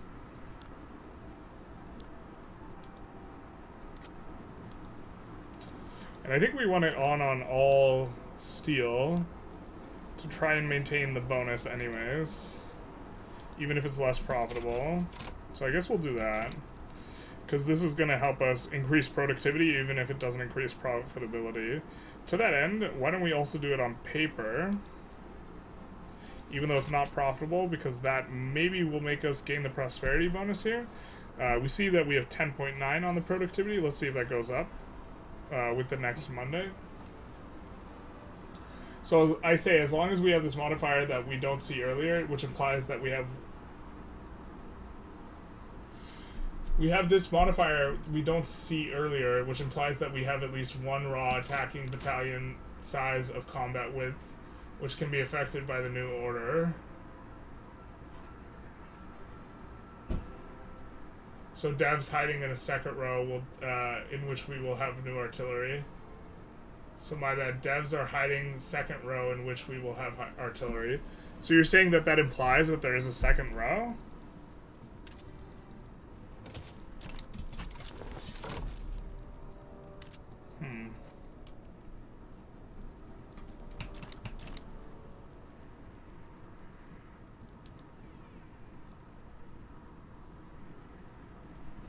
We're gonna title this the new Russian army.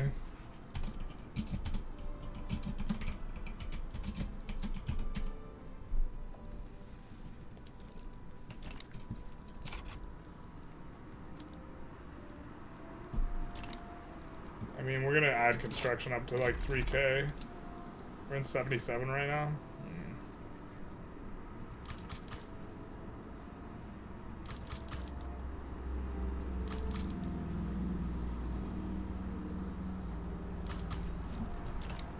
Samara, what can we construct out of here? I think we're gonna put this on auto. Or actually, let's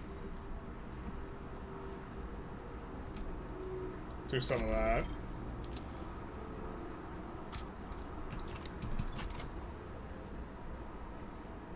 GDP's kind of coming up pretty nicely.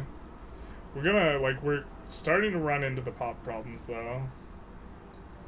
So actually, we did increase our bureaucracy by quite a bit, and probably to be able to increase some of this. I guess this is what we can do with it. We're doing pretty well on the bonuses. Don't have the rural folks. I think we want to reduce taxes while we are adding construction here. It looks like we just win this, though, on the defense. The modifier you get for defense, like, seems pretty significant, which is, like, something that was kind of glossed over, I think. But, like, all these guys, when they're on defensive order, they get plus 10% defense, which is, like, super nice.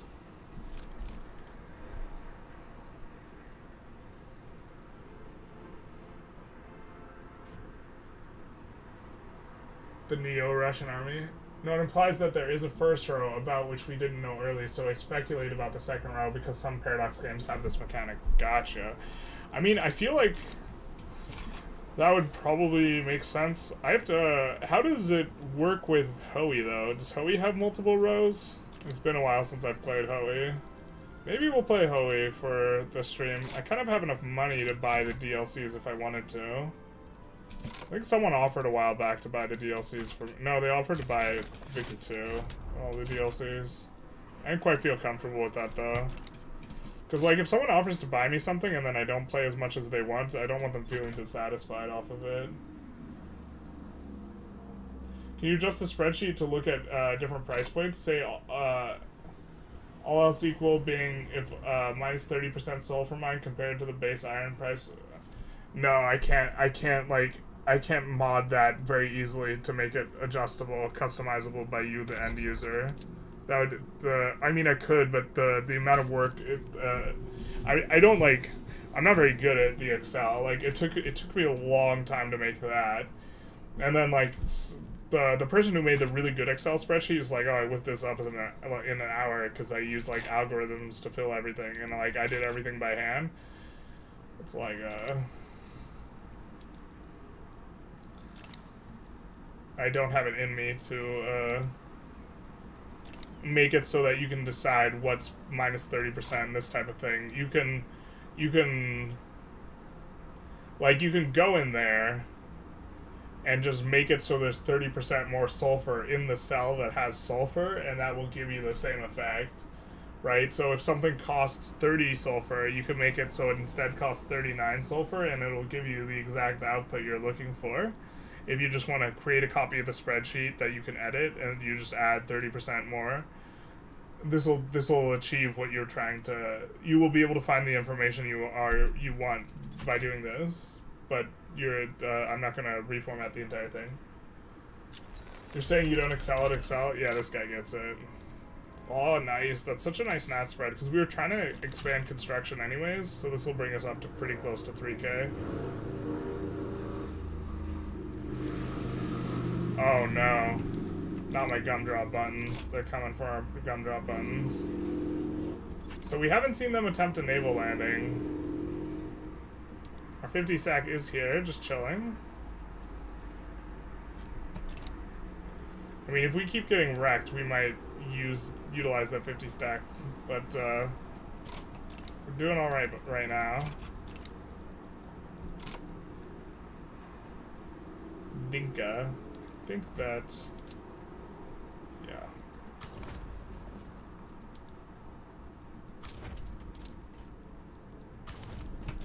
We'll do some of that. So Hoey has hard soft attack numbers, that's right. An increased width of 1 battalion increased, which contains artillery system. Hard to explain quick. No, that reminds me of, like, you just saying hard and soft, like, reminds me, like, it makes a lot. I've played Hoey, so that reminds me of, like, a lot of the things. They need to change. I read someone posting that the way that they calculate what they're willing to give in a sway is based on your army size, which is just absolutely psychotic.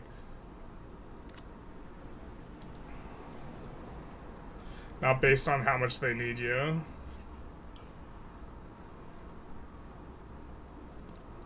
So it's going to make overbuilding military really good. We're just going to try and clean up borders and or gain access in places. But UK is just such a source of value. They'll give you the friggin' bag.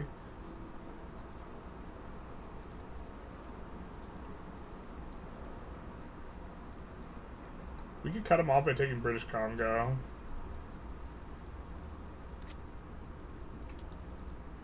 We kind of want... Let's take True Shield states here, actually. And maybe we just shouldn't, like, abuse this, but also... I did imply in my naval ended comment that it ignores random colonial fronts. Oh, I missed it, then. While they fight on a front. Another reason to add 200 barracks. Definitely, but like... Nope, that is correct. That is a reason to add 200 barracks. Let's just add another. Let's just bring this up to 100. The other thing is, like, we should, in theory, shop around and, like, find the proper places that we really want to build arms industries. I guess that actually is fantastic because they already have arms industries, but here we'll put in arms industries. You want arms industries specifically in a spot where you are on hardwood output.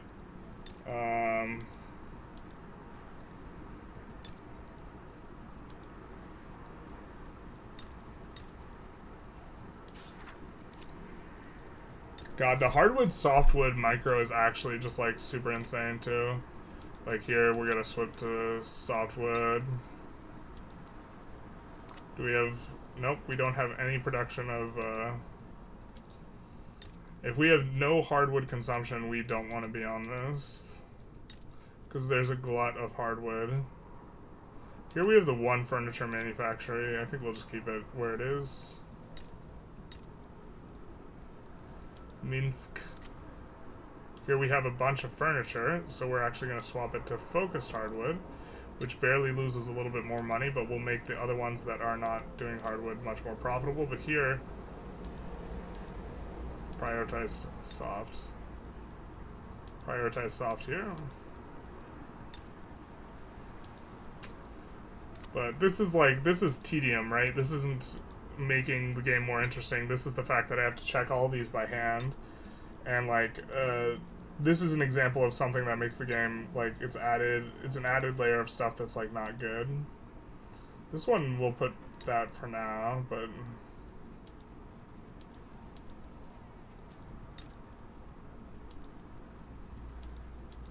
But you either want it on one or the other. Like, you want it on full softwood or full hardwood, because the other PM's more efficient. Which, like, sucks.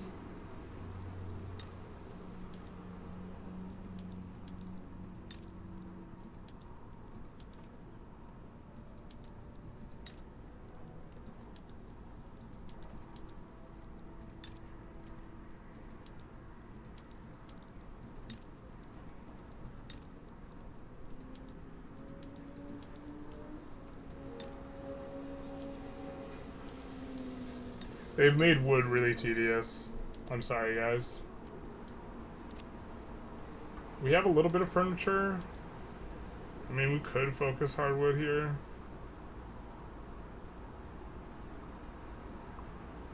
We'll be a coward and split the difference.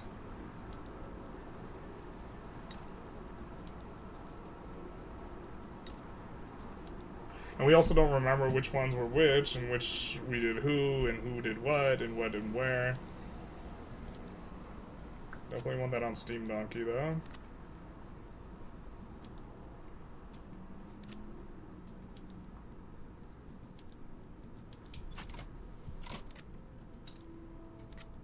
Okay. I think we want them all on Steam Donkey at this point.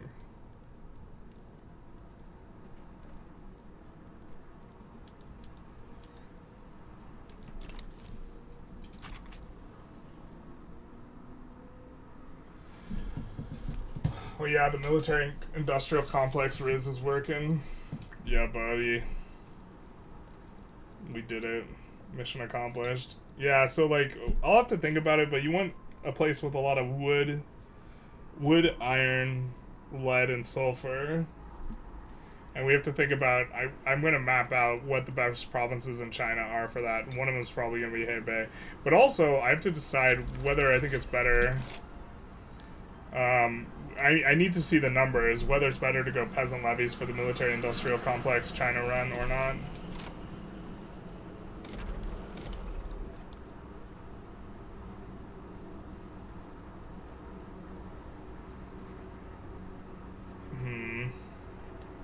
Not even sure what to build here. Let's do the forbidden thing and look in what in our market is expensive. And we're coming up on electricity, so building engines actually makes a lot of sense.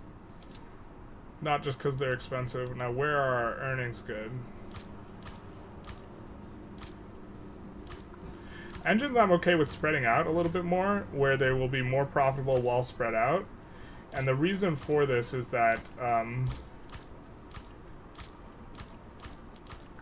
they will have nice high elevated prices because of local consumption, and we do not care about a prosperity bonus on engines, which would in order to get a prosperity bonus you really want throughput, but we don't care about the prosperity bonus, so we will push it up a little bit in perm, but we do not have a company that is using engines, so we don't, our prosperity bonus for engines won't matter as much. And then this in turn will make our power plants more prosperous, which will help to get the prosperity bonus for Nokia, which is probably less important.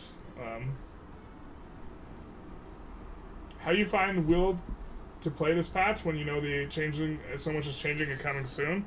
Because the main idea behind this stream was actually discussing the changes more so than necessarily like playing, but like also, bro, I have like 1,500 hours in this game. It's like kind of, to some extent, a lot of it's all the same, you know?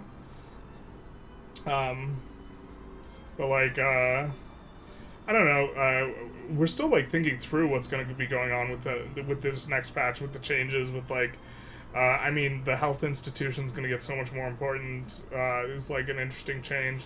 But like, it's also, I mean, they're just changing the balance. Like, a lot of it also just changes balance, right? And it's not necessarily way more like stuff. I see 2 redacted messages. I agree. I don't think it'll be better unless you're building thousands of barracks and forge the coastline to a single naval megabase. I mean, max infantry, world conquest, China run does sound fun. It's not about the conquest. It's about the stimmy. You're missing the point. It's about the stimmy. Oh, the colonial administration is one I wanted to kind of ask viewers about. Is there any reason to, like, give up land that you guys can think of that's particularly compelling? Because I couldn't think of one when I was making my video, and it just, like, it seemed like, why wouldn't you just, I mean, we're going to jump back in again, but, like, the big question to me is, like, why wouldn't you just manage the land yourself, considering the AI is atrocious? Like, there's, like, some, like, there's, like, some, like, outside benefits that, like, seem, like, non-zero, but, like, also, like, those seem kind of small, like, overall. We're gonna build a little bit of this everywhere. And, like, I was like, thinking, oh, you could get the aristocrats in power and happy, or sorry, not the aristocrats, the rural folk, and you could get rural folk bonuses with powerful rural folk on your subject when you don't have them, which is better.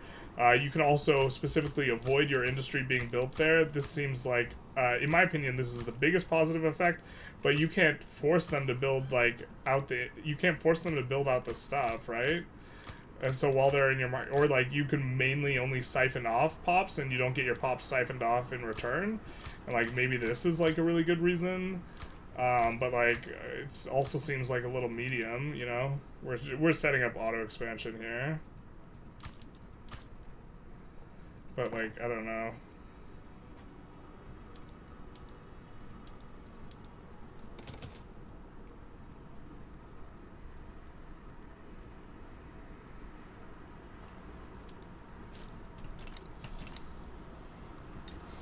I mean, Max Infinity World Conquest run with China does sound fun, though. It sounds like a good way to not play past 1900.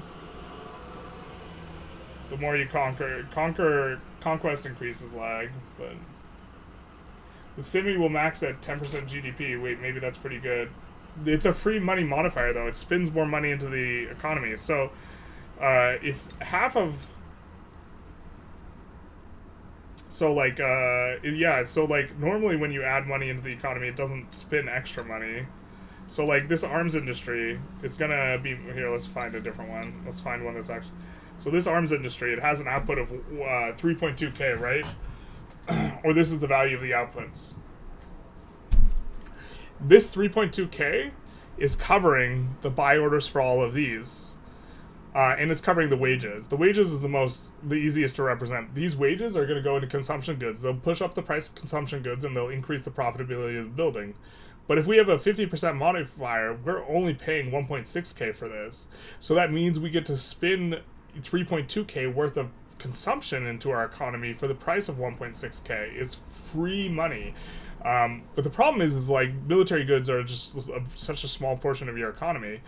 But maybe if cannons are super high, they're also like, you can't just build more military because like military wages end up being like the more expensive thing.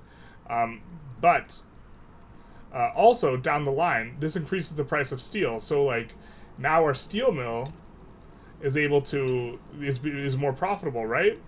And so this in turn increases this, which covers these wages and covers the increased price of this good. So the money circulates and has velocity through the economy, and you're getting a free injection. And so it's really hard to like underestimate how powerful these modifiers are, but we're talking like just like 5% of the economy. It's like we're saving 50% on 5% of the economy, 2.5%. Like, is it that good? I don't know. The colonial exploitation 20% throughput lost is bad. Yeah, that's kind of... Well, that's not the biggest reason in my opinion, but like it also seems pretty substantive. Looks like Japan's trying to be somebody here. I wish they wouldn't. But you can have colonial exploitation, so you can already have rural folk bonus. Yeah, you as the player can also get the bonus. So like,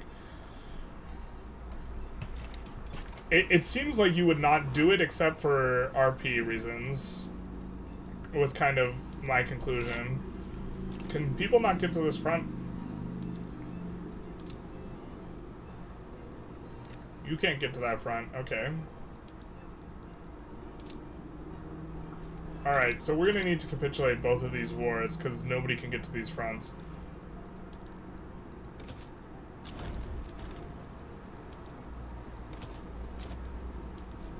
And so we lose a bunch of colonization progress, but that's fine. We'll restart. Not a big deal. Forgot what they gave us, but we're not honoring our commitments here.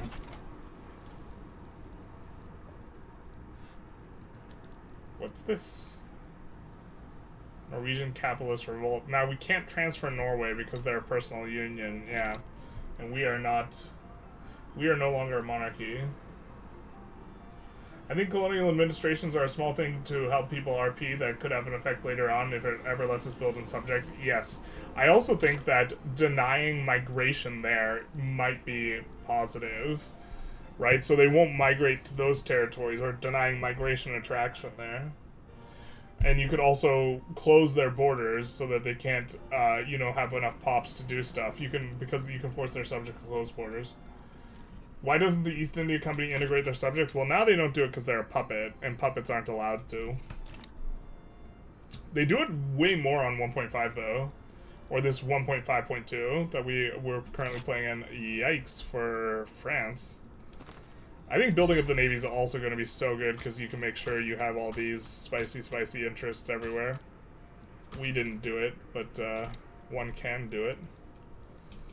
This is existential for France, so they'll probably be willing to give us the bag. These guys would become subject, but that won't do anything.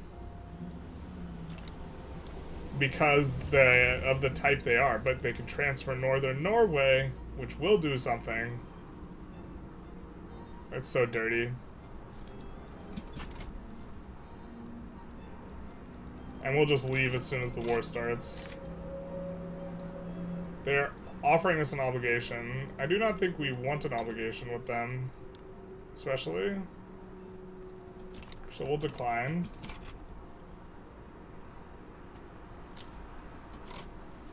Austria, Hungary. Hopefully, well, actually, we should have been a little bit more careful, maybe. We can leave as long as there aren't any war goals on us, which it looks like there are not currently.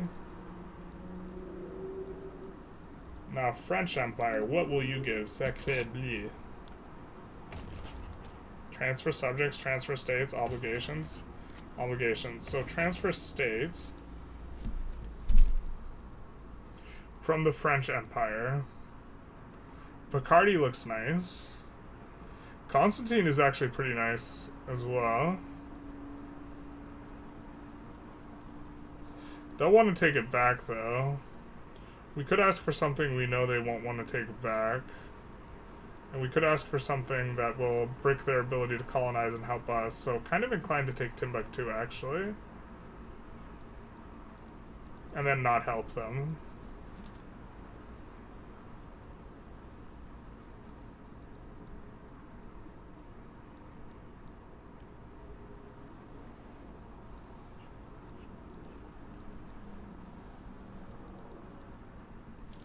Yeah, let's do that. Also really like how France tends to focus on this now in terms of the AI. And oh my god. Oh, Qing is on our side. Cool, cool, cool. Tight, tight, tight. Yeah. Blue, yellow, pink. GDP is, man, kind of just flying up.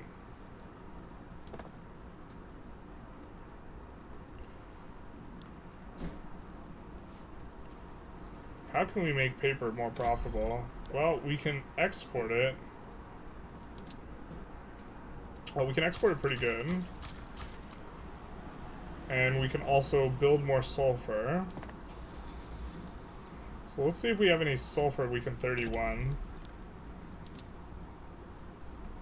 Hey, Bay. I think we already have the company here. So we'll go for Hey Bay. And we are going for a bunch of level 1s everywhere, which is going to be actually decent with considering they have 20% throughput on all of them.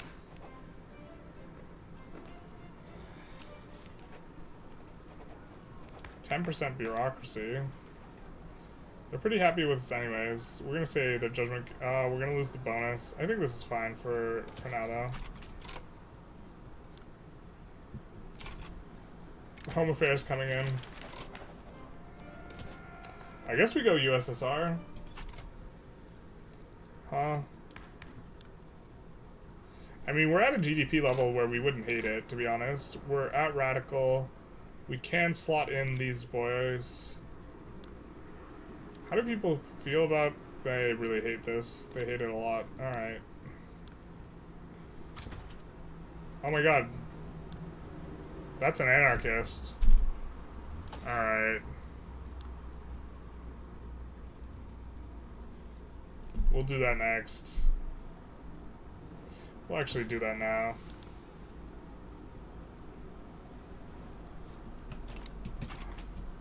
Yes, dear.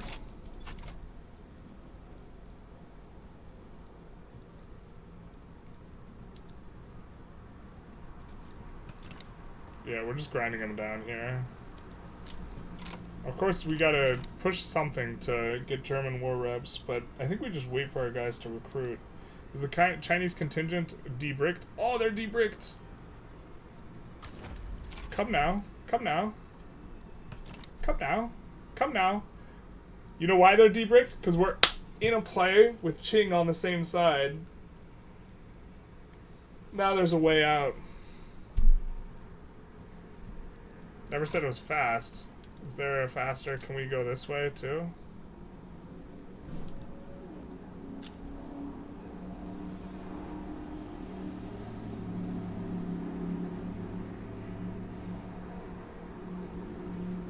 Let's get them out. Let's just get them out. Get them out of here.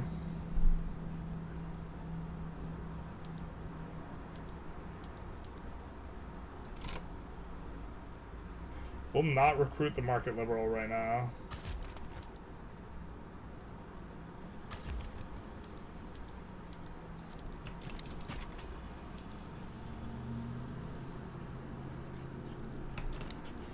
Get them out of here.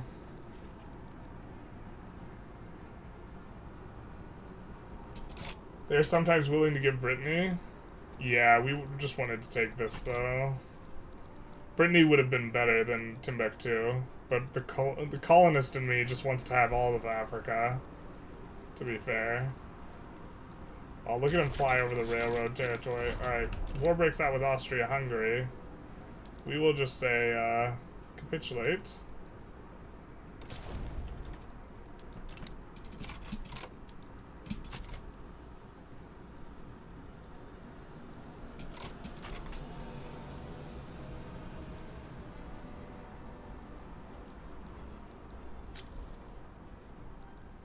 Please don't be bricked once this war is... Guess we don't have to see our way out of the France war immediately. What's happening? Alright, you're there? Now, why can't we mobilize you? Alright, it says we can't mobilize you. We'll move you over here at least then. Alright.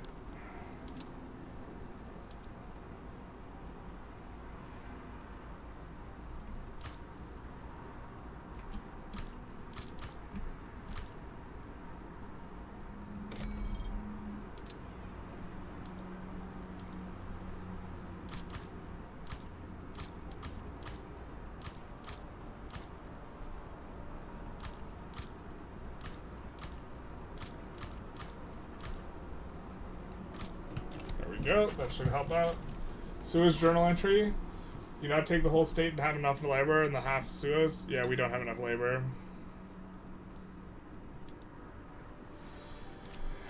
Rip the dream. We could kill this construction sector, actually. Free up some labor.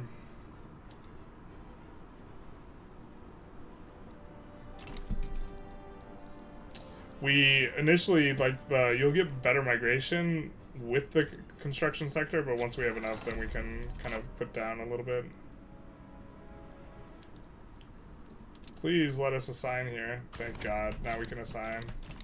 Maybe it's something else that... Maybe we shouldn't have conceded those wars, like, because something else was going on. I'm not sure. Alright, you're going to be at the Baltic. In your opinion... The agreed reward should only be given after the war is done and after some amount of war participation. I agree. But this is also a mechanic that can probably be really frustrating.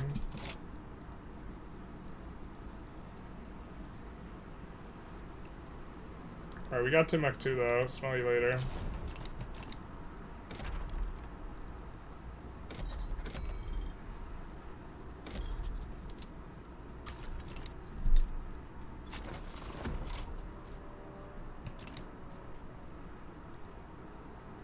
I hope they didn't give anything up. They didn't. Oh yeah, brother. That's our subject there.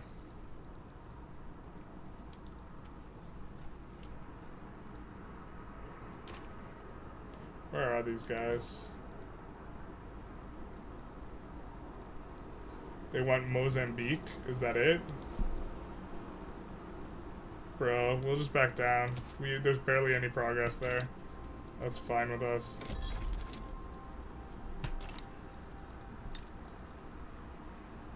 Alright, we're gonna return state on Illy. Oh, now we don't need to... Though, I'm in a rush to declare war on Uyghur to free up our Chinese contingent. It already got freed. That doesn't matter too much. Alright, what's our infamy? It's 0. I guess there's only one thing left to do, huh? Go after Shaanxi and war reps. And return state our dirt. Is that it? Shaanxi and war reps. This guy's a puppet, so now I think we can actually annex interior guys as well. Which maybe makes a bit of sense.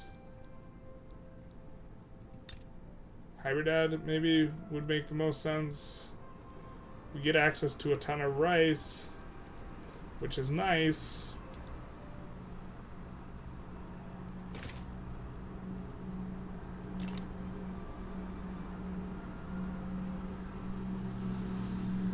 think we're supposed to reduce autonomy for some people first.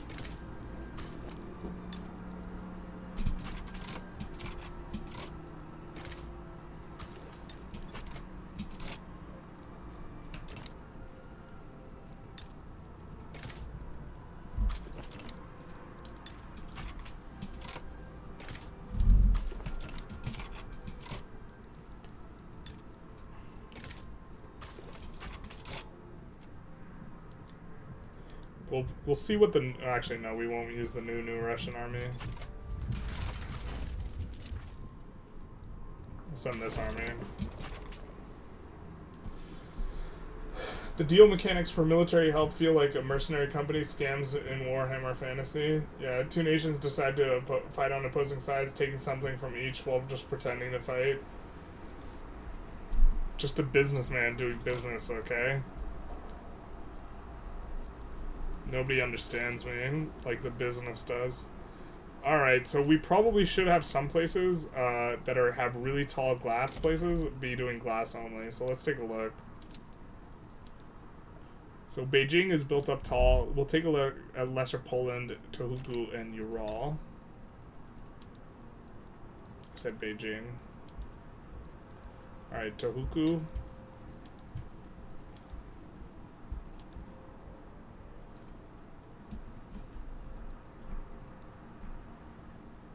Well, that's going to hit EOS first right now, actually. Let's just do that. And your raw. So our EOS isn't even 51 yet.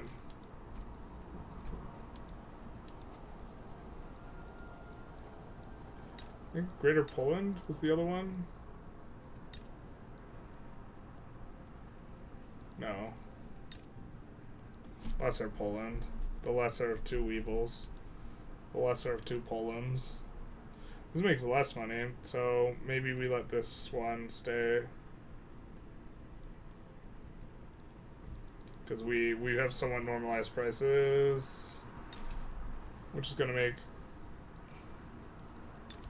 like the perm glass works better, because now this price isn't super depressed.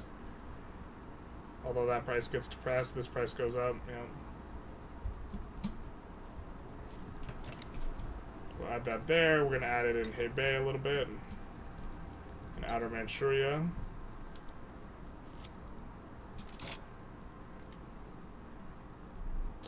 In theory, like, we can also consider the effect of dyes on these things, but it's maybe a little bit too deep. Socialist, demagogue, radical. But wasn't he... Okay, good. Alright. These people want something. It doesn't have a price tag, it's not worth buying. Fact. Wage subsidies, we don't want that. Regulatory bodies, we would love reg bodies.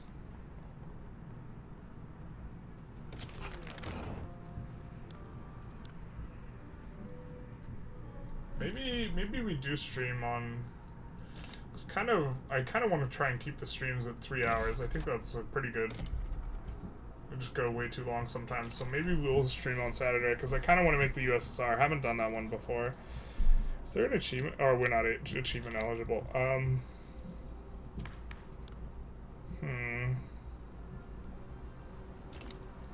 super blanking on what I need. Oh, no. Yep. I was blanking. I knew I needed to do something. I need government admins. Alright, so if they're really close to 31, especially if they have insufficient tax, we're gonna just add a smattering.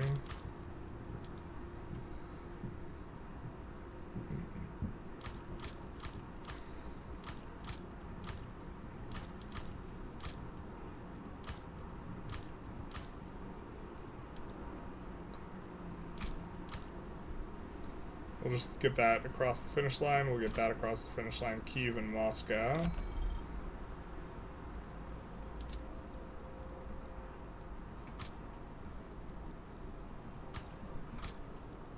There we go. Infra, how are we doing? Doing okay.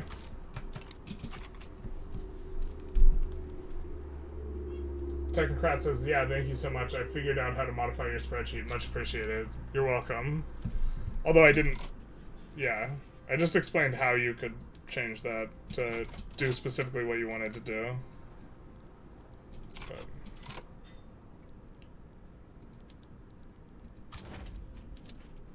But it's also not, like, it's not nice looking, but you can, like, see what the effect of the XYZ thing is. Which, like, you know, if you just depress the price of grain and, like, a lot of the agricultural outputs, you get, like, a better look of what's going on, you know? In terms of, like, the margins on like, something like clothing looks terrible, but then once you understand that fabric dyes and silk will generally get really depressed in price relative to, like, the furniture inputs, then you understand why late game you have way more textile mills than furniture manufacturers. Like, it makes a lot more sense. And why their, like, profitability can be higher in this type of thing.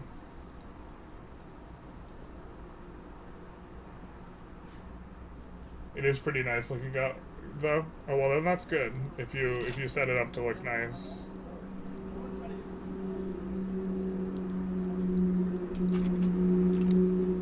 It's a good sheet. My sheet, it does the job, and the information, like, I do have some highlights and, like, separating things and, like, these types of things. Like, it's non-zero, but it's... I've seen some really godlike spreadsheets. I'm not trying to toot my own horn too much. I think we actually are going to just need a massive amount more bureaucracy.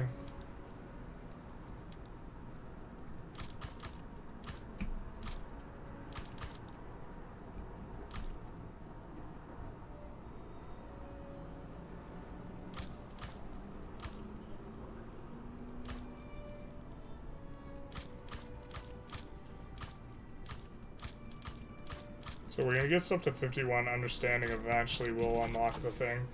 What's our tech spread look like right now? We're spreading pan nat, rubber mastication, ironclad, actively researching human rights. What do I think about trade? It was hurt a lot in 1.5, if that's what you're talking about specifically, and they didn't mention anything about rebuffing it. It's something that's suggested on the Discord in regards to balance changes. I felt that, you know, you should get a buff for companies for trade, because companies are encouraging you to specialize, but it's introduced alongside MAPI, which is, like, makes the specialization worse. Yeah, sure. For example, you can build some ports now, but do you need it? Do you need the ports? I don't know. Your trade routes will just keep increasing in size, you know, if you keep building more ports. I think it's good. There are also other reasons to want to build ports. I think there's an interesting potential strategy with...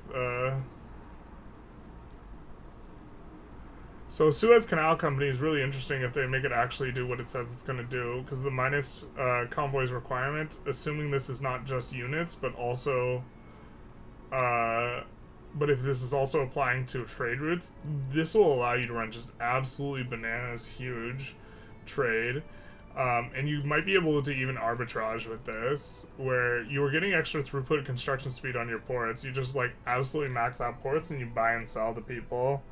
Especially if, like, so if you go free trade and then you get a, what is this, like, if you take Macau off of Portugal, right, so that you have a, what is it, trade port with Great Qing, if you do all this, yes, then, like, you can import a bunch of goods from them super, super cheap, and then export them to other people, and, like, just have your trade centers make massive profit, and, like, it doesn't require construction to do, because it requires construction to build the ports, but then the trade centers that you could, the additional trade centers you can build don't require it, but, like, your margins get worse and worse as you build more of them, so I don't know how good it'll be, but it's an interesting concept to maybe play around. I think I might try it. Actually, it's maybe really interesting on Portugal specifically, because you already start out with that treaty port. And I underutilize treaty ports, I think, in general. I think we're gonna look to stream for another 12 minutes, maybe 10 to 12 minutes. So if anyone had any sort of, like, last questions in regards to the things or the things. and especially the things. Especially in regards to the patch. Oh, what's this?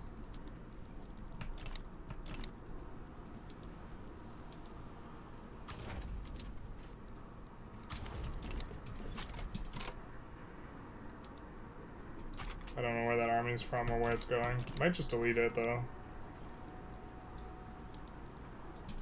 Where are you from, girl? What's your story? Uzbek? Yeah, we'll delete you. Oh my god, this moving UI, it's gonna give me a heart attack. If you hover over convoy requirements, it says that it's only military costs. Now, that is what it says, but you might make the rookie mistake of trusting a tooltip with that one. I think the tooltip is very liable to be wrong on this type of thing. I'm not insisting that I think it's wrong necessarily, but I'm saying that, like, as far as things go, the tooltip on the company where they're using placeholders, like, is not necessarily going to be a thing, and we have no other tooltips that show convoy cost requirement as a thing. And as a consequence of this, I wouldn't be shocked if it was like if it was off or wrong or this type of thing. Maybe add some construction. Where's its upkeep though? Perm. Southern Finland.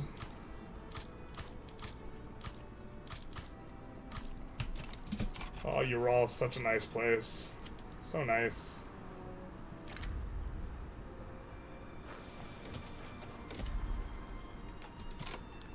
I think we're gonna look to build textile mills where we have a lot of labor. Kursk is another one. And also, Kursk, we have more local... Where is Kursk? We have more local consumption as a result of people being paid on the barracks. Big nice.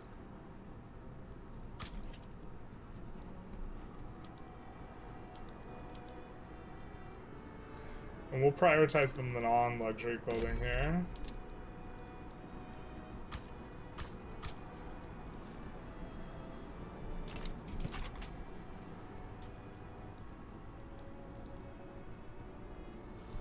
Have I discussed the armies are going to stick to fronts thing in this new patch? Where is that in the dev diary? Or unless you mean me talking about armies getting stuck in places. Is that up at the top?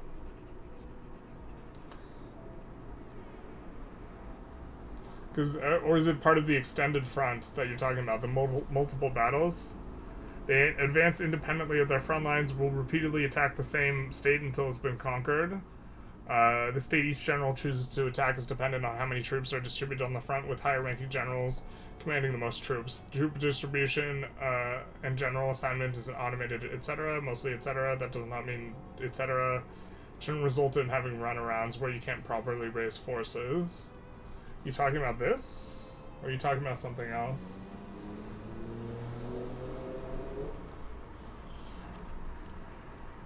Armies are going to stick to France. Yes. You mean, so they're going to stick to states, was maybe the thing. I guess how I would word it instead.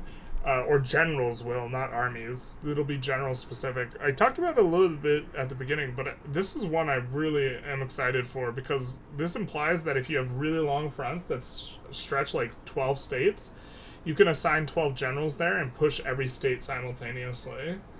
I don't know if it'll create really big unbalances, but I think it's going to make it so that you want to recruit up a lot of generals, generally speaking. Probably, but maybe not always.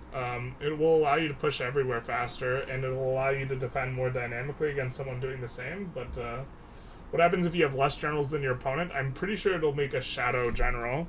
So you will have a battle that with a guy assigned who is not a... You know how if there's no general in a place, it'll just be the black shadow guy? I think it might be that, which is bad for you. Provided there are enough states to fight in. So, like, the one that came to mind is, like... I just remember thinking it was, like, absolutely psychotic having a front that stretched, like, from Burma to Manchu before, which is, like, 1, 2, 3, 4, 5, 6, 7 states. I guess it's not that many states. Also, like, the northern China with Russia front, 1, 2, 3, 4, 5, 6, 7, 8, 9, or 8, 9 states, and you can only push in one at a time. This felt really stupid, and they do seem to be changing that. And I think it'll be a good thing. I think it'll feel really weird at first, though, because, like, we are so used to advancing one state at a time, and it'll definitely feel a lot different. Alright, but at least that's better than just free clay. Yeah, it's definitely better, but also, like, you should probably be recruiting up enough generals to make that happen. But also, like, 9 is not an insane number, right? I imagine it's going to be hard to need more than a dozen generals, which you can get out of 3 armies on a single front.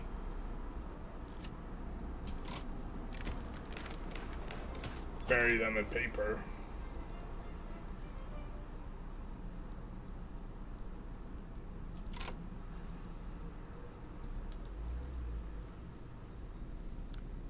Can we offer to support? No. Oh, we have a truce with Germany, so we can't offer to support them against it. That's stupid.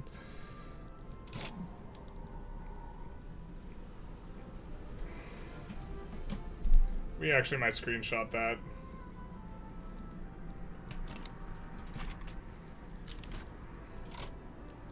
New ruler. New me. We're going to slot in the Intelligentsia now, because we know we're going to want to lean into this anarchist. Baby. Hopefully we get some more events and stuff rolling on this guy. We're going to be wrapping up soon, though. Trying to be more timely about this. Maybe we will stream. I kind of do want to go get the USSR going. I haven't done it before. And, like, we're kind of, like, on the cusp of being able to do it, sort of. I guess maybe not sort of, but, like, almost sort of, not. We'll send this 20 stack down that way.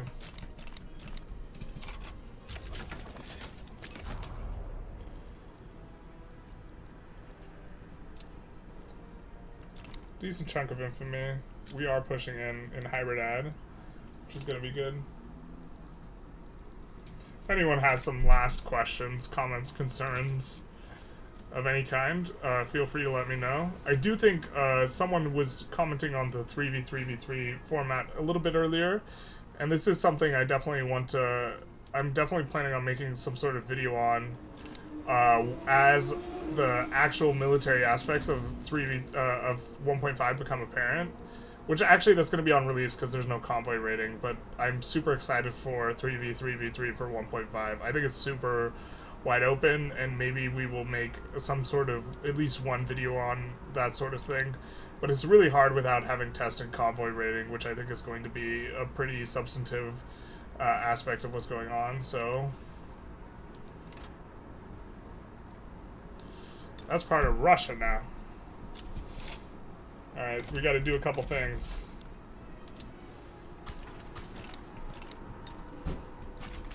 I think I'm okay with that uni staying there, actually. But, it's ricin' time. Everyone remembers that part of the movie where he said it's ricin' time and started ricing all over the place? I remember.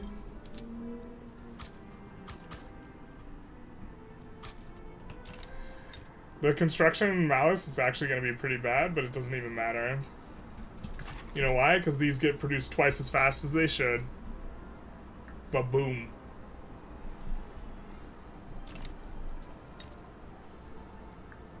And we're not running any shortages here, so that'll be good. We did it, guys. Mission accomplished. We got the rice. It is nice.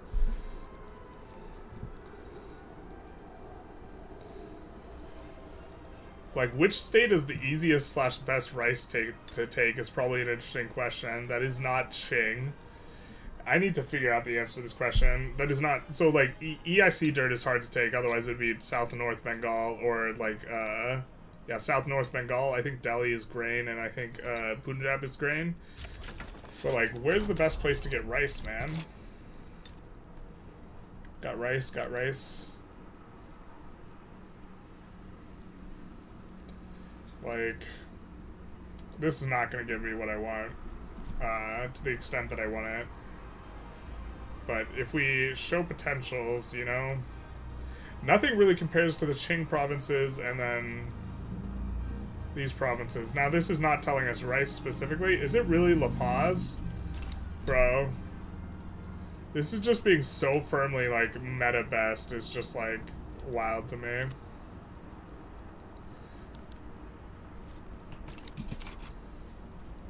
Going after Peru, Bolivia is just... It's gotten so much better, because right now we're using their company. We're using this company here.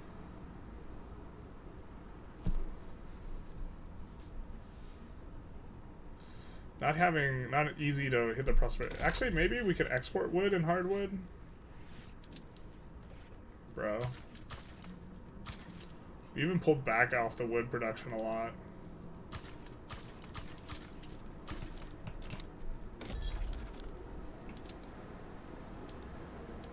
Oh, what? Hell yeah.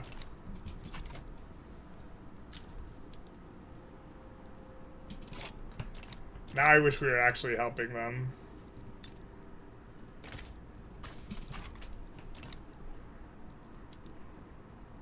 Yeah, they're gonna get dicked. Damn it.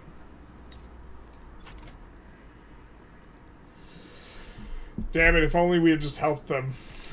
This would all be different. Qing was helping them, but not anymore. What is this about?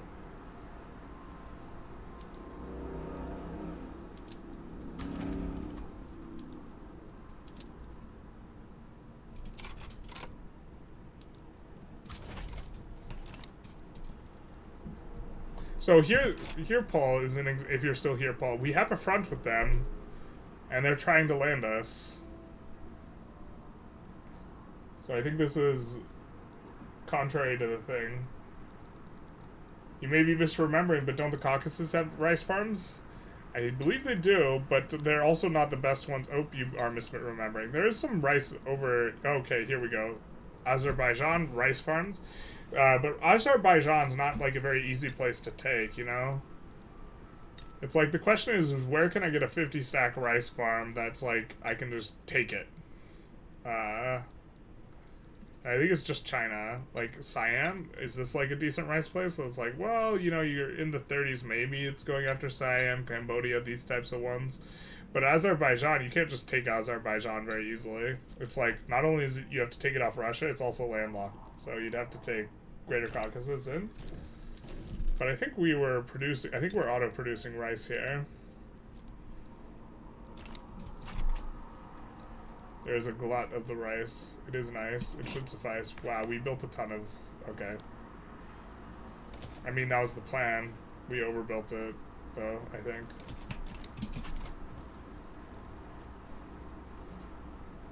They might have changed it in 1.5. I do think they changed it in 1.5, yeah.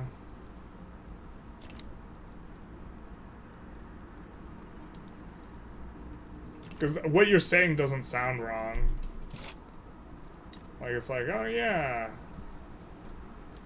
Isn't that how we did it?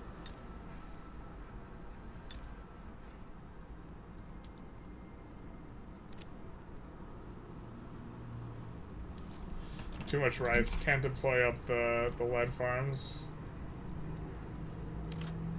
I'm a lead farmer.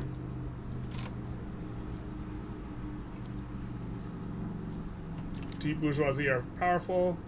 France announced its intentions to expand towards natural borders. Oh, baby. So we lost our subject.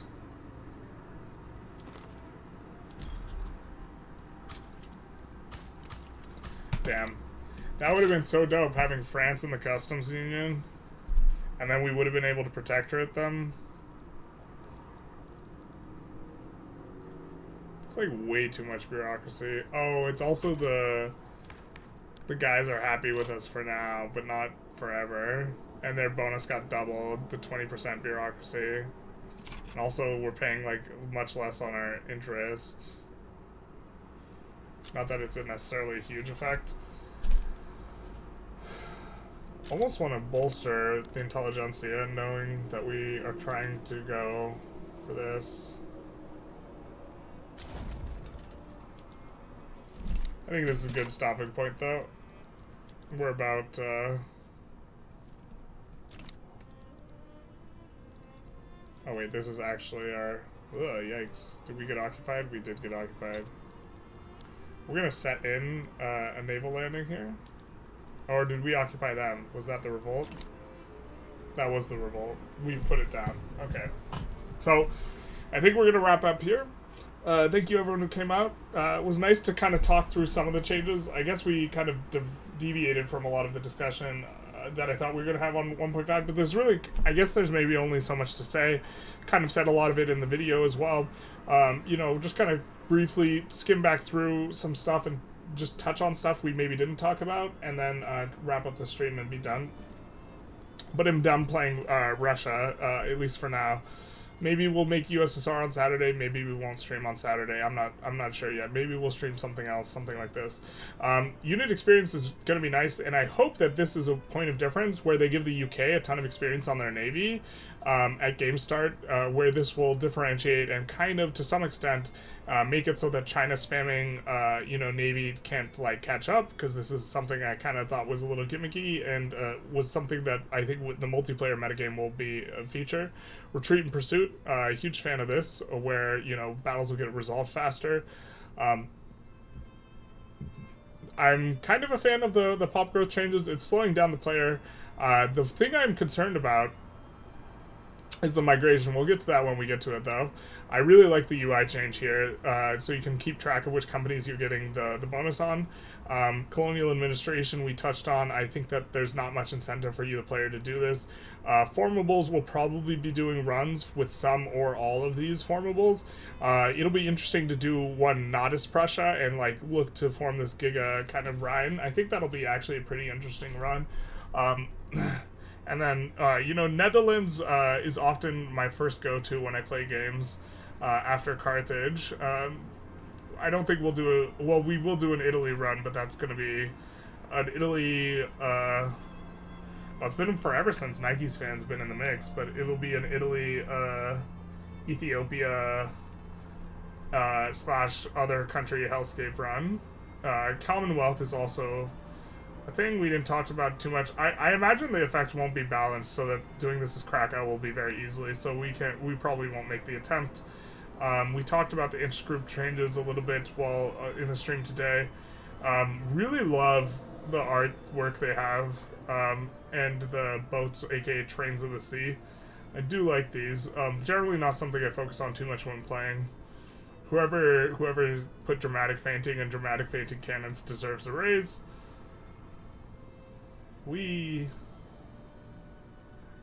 Performance, job satisfaction, I'm kind of okay with. It's going to increase performance, and it's certainly coherent. And also, I think that, you know, if someone is really happy with what they have going on, they won't actually look for another job. So I actually think this is a good simulation.